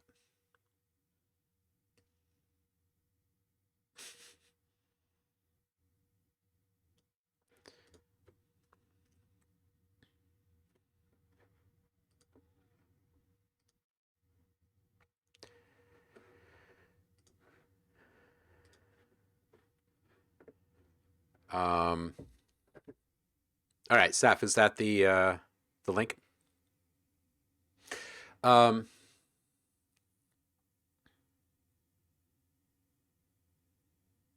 yeah, voice meter works really well for some folks and not so well for others. I think that there are just too many potential for conflicts with audio and signal routing in general. In the Windows world, especially, simply because you've got different developers working, um, you know, at different in different versions of everything. Compatibility gets a little bit trickier. But that said, there's way more options on the PC side for solutions because of this. Absolutely. All right, Saf.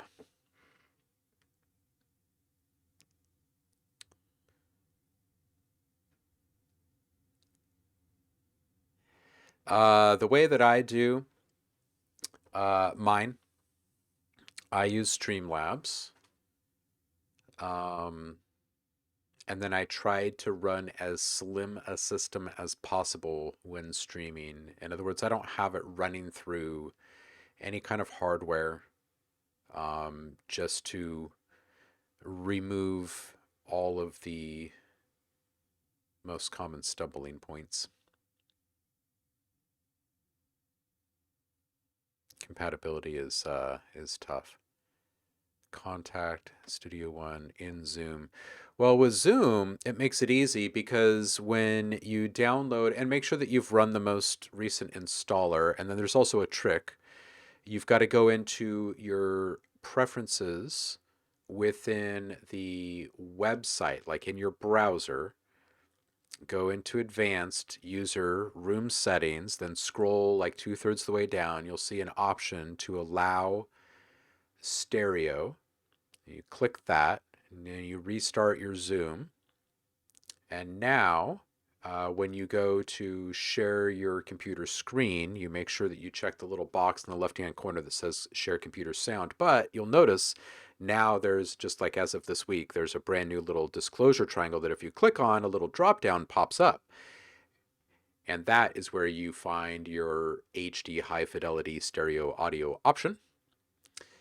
When you download the full installer from their website, it installs a driver, which then allows you to use Zoom as an output inside of your DAW. So inside of Studio One, you'll run Kontakt inside of Studio One, I'm assuming. You'll set the output of Studio One to Zoom output. And as long as you're sharing computer sound when you do your screen share, then you should be good.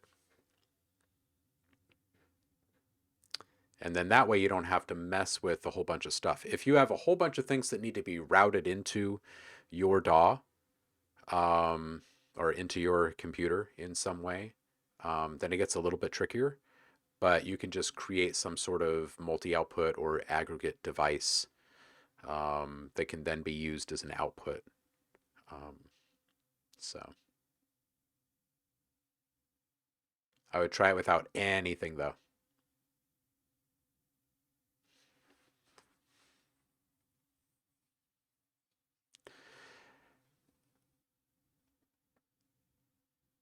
Yeah, there's just too many things. There's just too many potential conflicts with that type of software. You know, Discord, the app, was crashing Streamlabs a couple months ago. So I don't know. It's tough. I would really suggest try to strip it down to where you don't have anything plugged in, like you're only using your computer with your system settings and that's it, and see if you can get away with it. If you can, then run with that, and then you've stripped away all of the potential for like 98% of the catastrophes that could go down.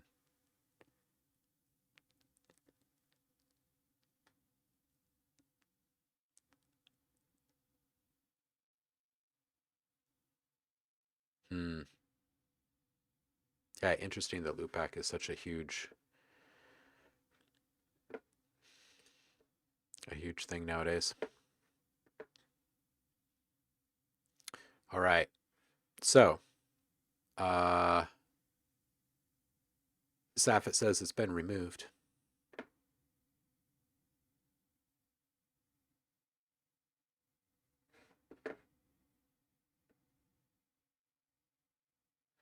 Hold on a second. Let me see if this one works. No.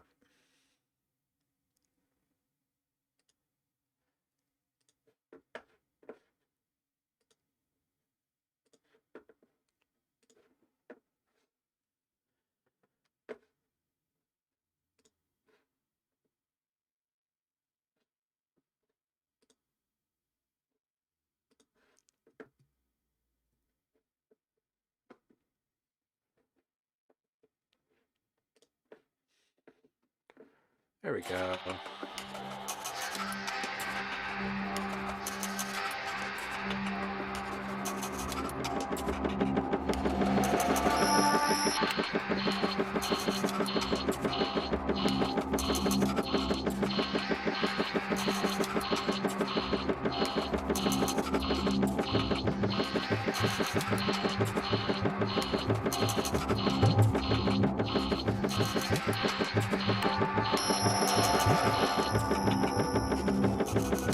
Justine, I'll tell you about the Austin field. One of the things they theorize is that as you look deep in space, you're also looking far back in time because it takes time for light to travel.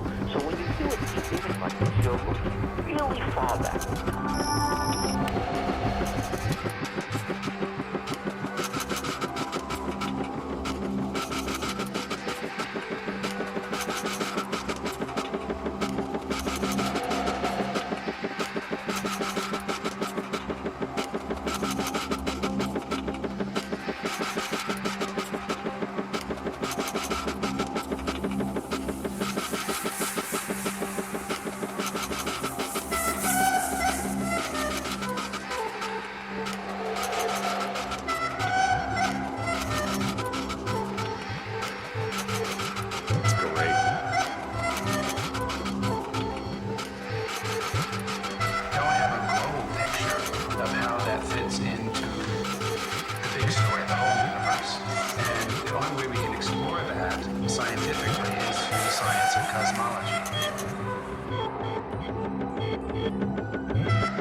Please, when you look at some Sri Lankan records, Pali records, it seems that Asuka was very instrumental. I think his ministers and missionaries abroad and spreading it.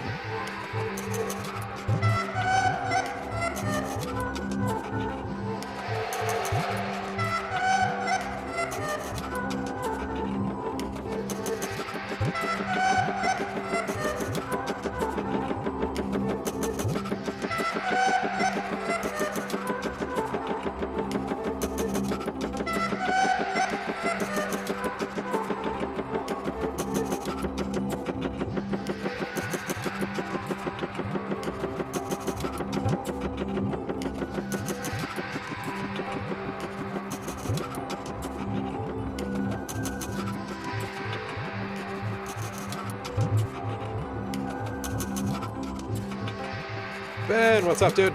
Welcome. How you doing, man?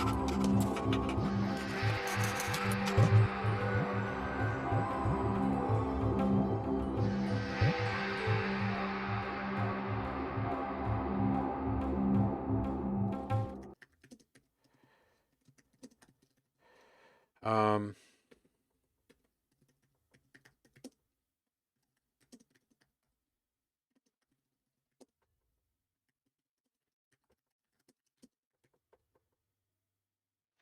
all right, so oh, nice. We'll check that out in just a sec. All right, Saf, here you go. So this could use a subtle low-end atmospheric element. It doesn't have to be dominant. It doesn't have to be sub-bass. It doesn't have to be heavy, but just something, just to add a little bit of density in the low end of this. I definitely bring the dialogue up. It's lost in this. And by the way, was that Carl, like a super young Carl Sagan, talking about cosmology there? Um, those chop synth perk things are a bit too forward to or compared to the voiceover, but I think that, as this thing played out, I think I might actually like the levels of those things as long as the voiceover stuff was all to come up. If the dialogue was more dominant and it was very, very clear, and I'm talking a few dB above everything else, um, then it's probably good. That repeating metallic pad thingy in the background, is that a spring reverb on it? It sounds like it. If so, let's make that bigger. It feels like it should be something that should kind of reverberate a bit more like at the core of this thing. And if it doesn't quite sound right when you turn it up, back it up to exactly where you left it and then put another reverb on it, like a room. So now you've got a nested reverb situation. Um, and see if you can dial something in there between those two. It'll give it a much bigger dimensional appeal. I'm not sure if that's an Eru or what, but the spin that the bowed string Southeast Asian instrument, maybe spin that around or something. Not fast, just like, I don't know, like maybe every 12 bars or 24 bars or something. It makes its one single orbit around your head or something. I don't know, something different. It's a fantastic sound and it's super drony and it's like it gets you into that meditative state pretty quickly, but it's also just a little bit static. Um, Give it some type of evolution. If it isn't movement in the stereo field, maybe it's a partial band pass, right? So you've got one, um, you know, maybe like a 50% pass through a filter that's being swept back and forth, or something like that, or maybe a combination of the two, just to get some kind of feeling of evolution in it. And those super, super, super subtle hand drums in the background, dude, those should be up. And if they're not up the whole time, maybe just toss a tremolo on them, right? And volume rider style, let it go. Like maybe every 20 bars, I don't know, peak out. Let those hand drums be heard. I think that they would really add to this whole thing. Uh Ooh, it's a ring mod freeze. Nice. Um if you do a chorus, it's going to change the timbre of it. Um and you can try it as long as the pitch depth isn't too much and you were to spin it around the stereo field that way, then it could be cool. Um, yeah, it's tough though. I mean, to find a really good sounding chorus that untethers the rate from the pitch and the stereo, I don't know, those are kind of tough to find. Um, but yeah, this is great, dude. I like this. I like what you've been cranking out lately, and we need to spend a little bit of time with your EP too, that you just put out. This is good. Definitely circle back and let us know what you did with this one. All right, we got one here from Ben. What's up, Nanowires? How you doing today, man? All right, so here we are. V5 on motion, for those of you keeping track at home.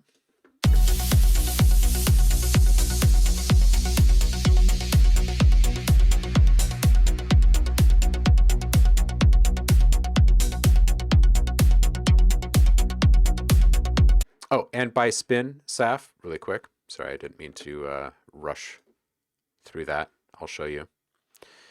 By spin, I just mean set a tremolo on it, leave the phase at 180. So now this is working as like an auto pan, or just run an auto pan, right? And then set it at a really low rate, like 10 bars, 12 bars, 16 bars, something like that, right? And let it be a nice, smooth movement. And if this does start in the center and you want to keep just a little bit of it peeking through there, then just bring your depth down a little bit. And since the volume automation is offset by 180 degrees in the two channels, it's just going to be this nice, smooth auto pan orbit that you send your sound on, right? It's just going to go around the stereo field. And if your rate is set to 16 bars, it's going to take 16 bars to complete that orbit one time, right? You slow it way down, 32 bars. Yeah. Yep, there you go, pancake. Yep. LFO tool, anything, I mean, you could just do it through automation too, right? Like it's super simple just to open up an automation lane and just make 3 clicks and boom, you're done, right? Copy it over a couple of times. Hope that helps resolve that question there. All right. Motion, version 5.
Um,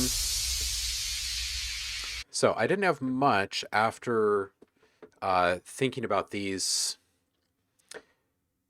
drops right here, because I think that if you do go back and change these, that it's going to change how I feel about the rest of the stuff after. Um, this felt a little redundant the second time, and then the third time it felt a little more awkward than the second time. I get what you're going for here, but with such a like a deep dance vibe, it feels interrupted more than it does clever.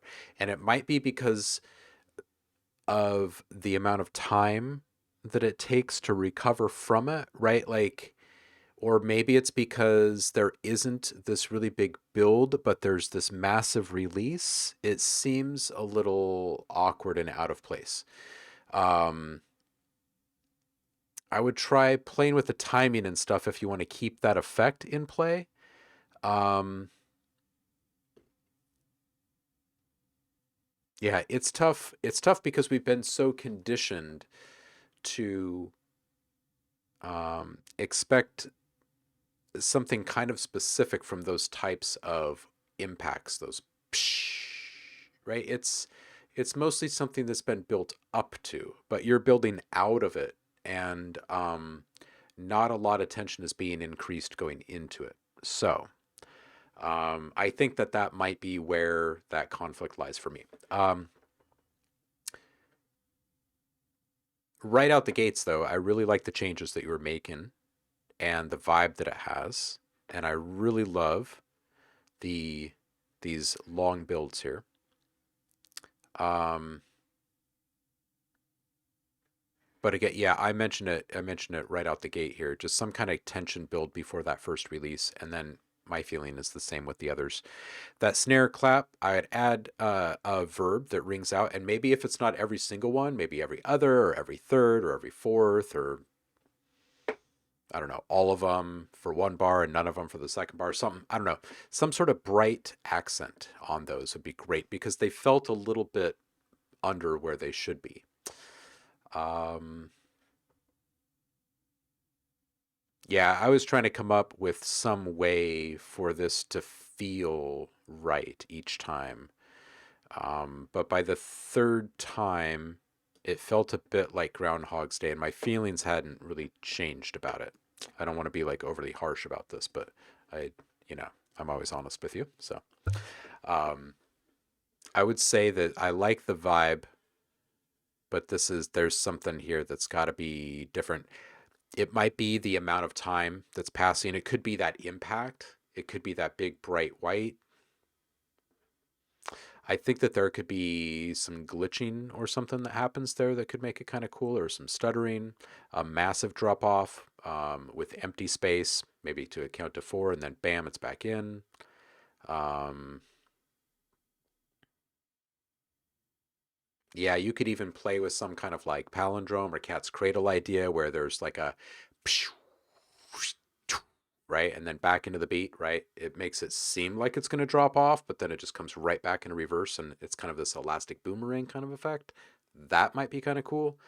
But I think that we've just been kind of held in this position with transition effects for so long now that they sound awkward when they don't fit the mold.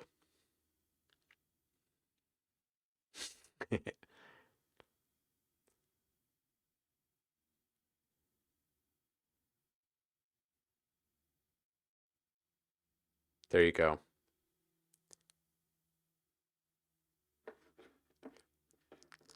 Yeah, and yeah, it's tough when you come up with something cool. You know, I was doing had a little jam session with Zev on Monday. We're working on a new track. Maybe I could play it for you guys before I'm out. Um, but we did that a couple of times. We thought, okay, well, we could put that over here too, and we listened to it, and we are like, no, it was really cool the first time, and like it kind of needs to just stand on its own. Um, and sometimes that's just the way that it is. Yeah, yeah, exactly. All right, so I hope that helps. Definitely love the improvements. right, Gowie. Up all night. Secure the bag.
Okay, so that was freaking rad.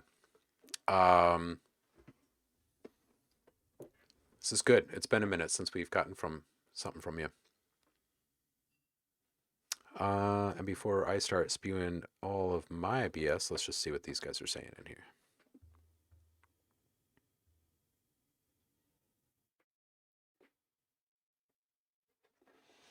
All right, so that kick.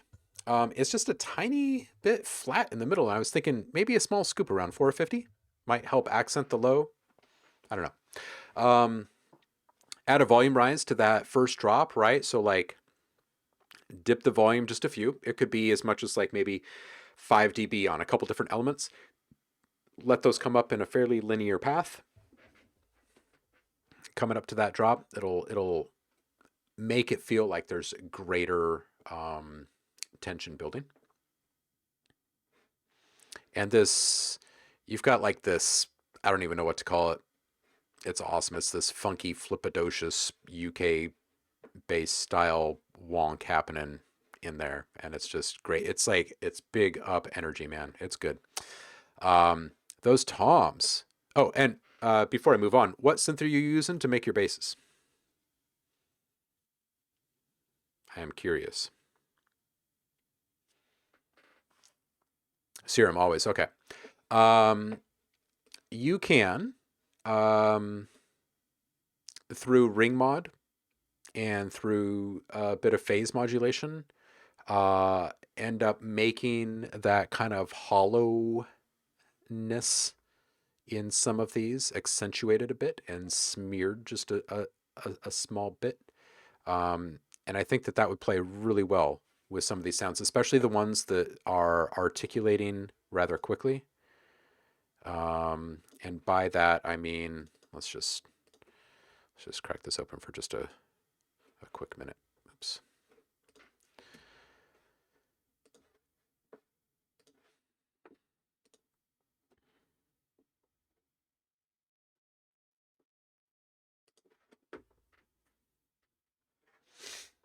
All right, so I'm talking a small amount.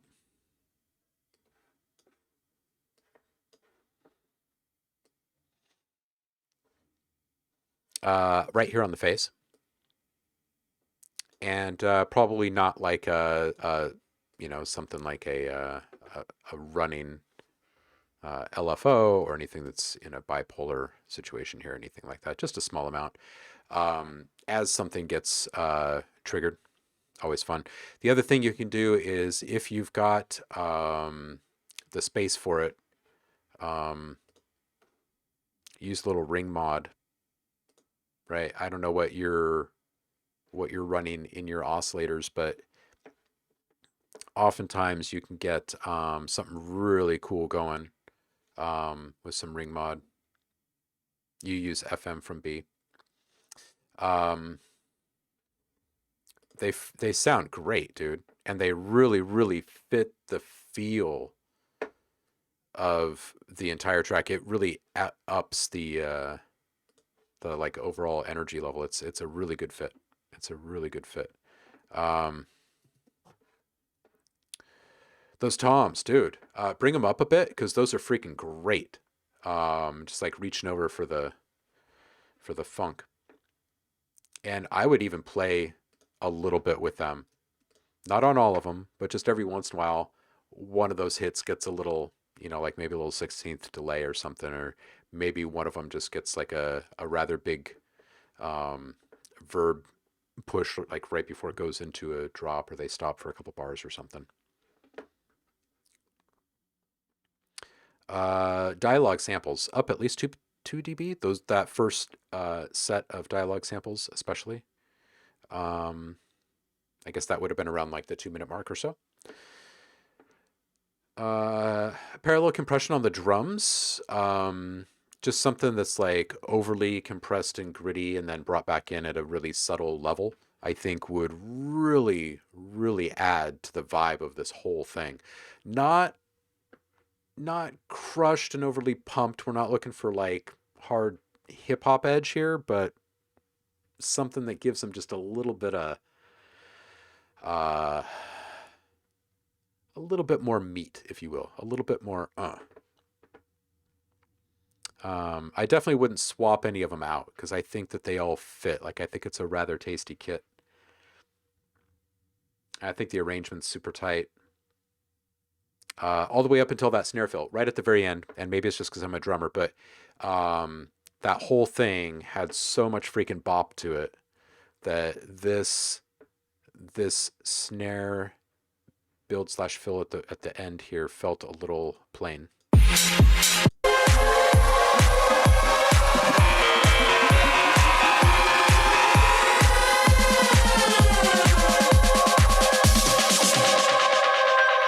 Thinking like maybe a couple of triplets in there,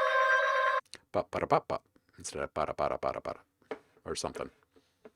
Yeah.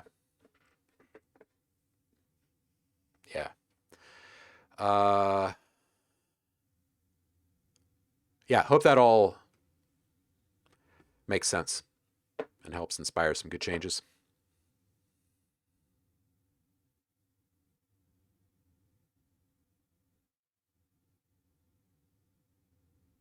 Yeah, I would be hard pressed to encourage you to change the actual synths in this one. I think that they're a really nice fit.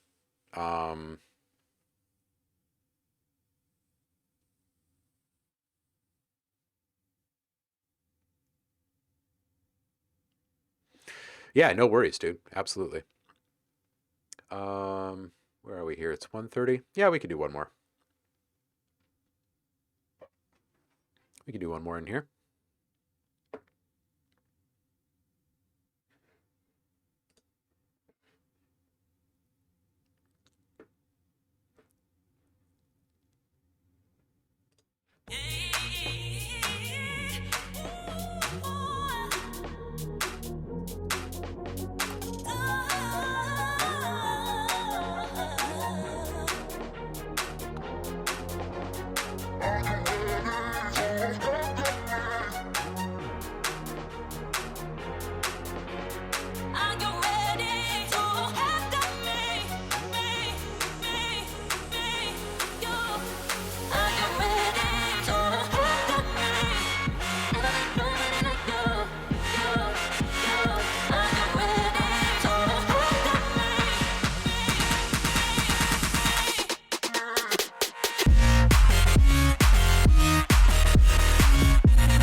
All right, so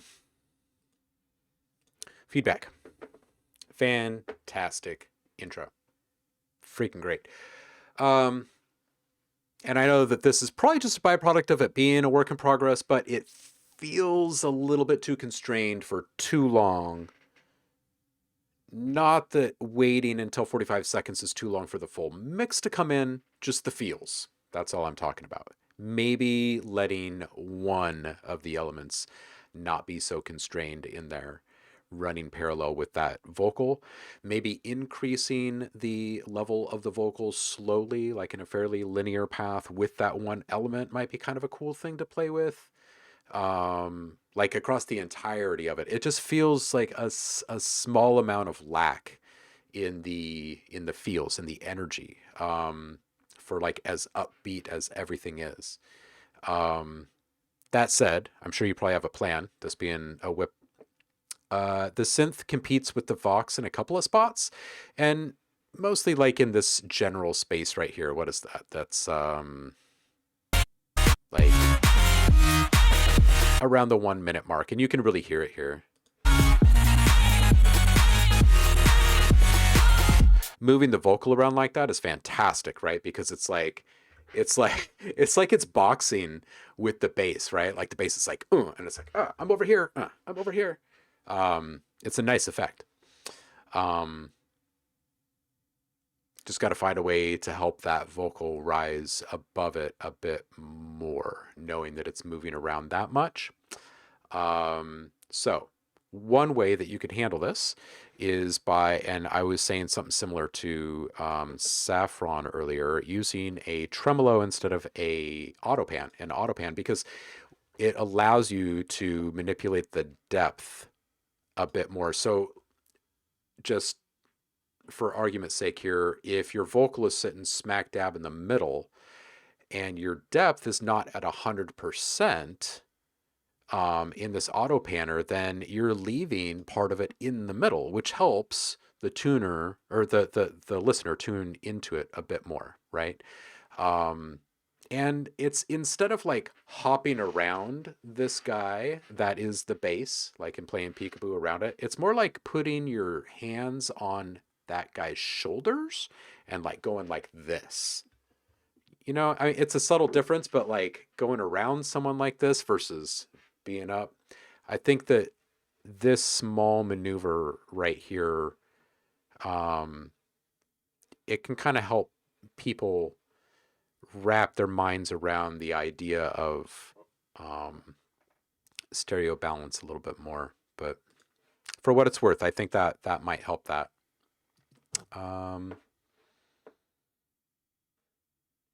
Oh, not hip vibe, whip vibe. That's really all I have for that. Like, your arrangements are freaking solid. You've got really, really great ideas, and they translate incredibly well. It all feels organic yet hyped. You know what I mean? It's got a real good. I think you've got your finger on the pulse, is what I'm saying.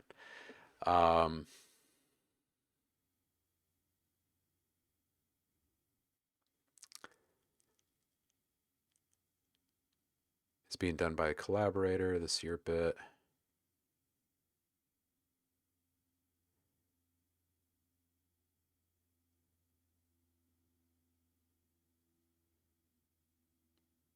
All right, cool. Yeah, hope that all made sense. I know I have some weird analogies at times, but I'll just trying to make it translate. All right. I got a boogie, but I appreciate all of you. Oh, good. I'm glad it did surprisingly translate somehow. That's nice when that happens. I appreciate you all hanging with me today, as always. And I'll be back again on Friday. We'll see if I can still translate well on Friday. We'll see what happens. But until then, I hope you all have a... Oh, yes, of course. One angry squirrel for Purple Pros. Oh, we didn't make the donkey. All right. Got to make the donkey on Friday. You guys can't let me squirrel... or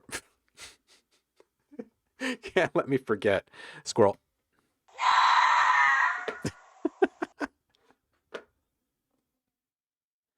What's that? Is that it's the dog from Up, right? That's how I feel sometimes when we're like talking about this stuff.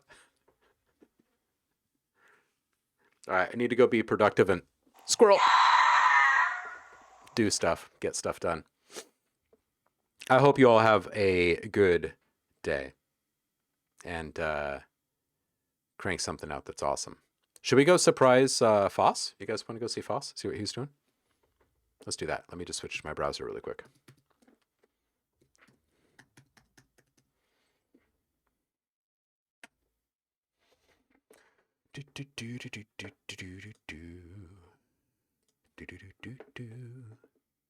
Oh, Foss, where are you?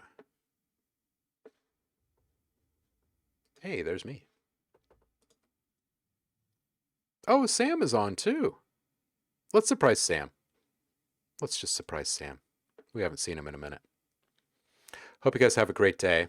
I'm going to drop you in there in just a few seconds. He's probably making something great. You guys will love it. Make sure you give this guy a follow. He's freaking epic. He's a legend. Peace out.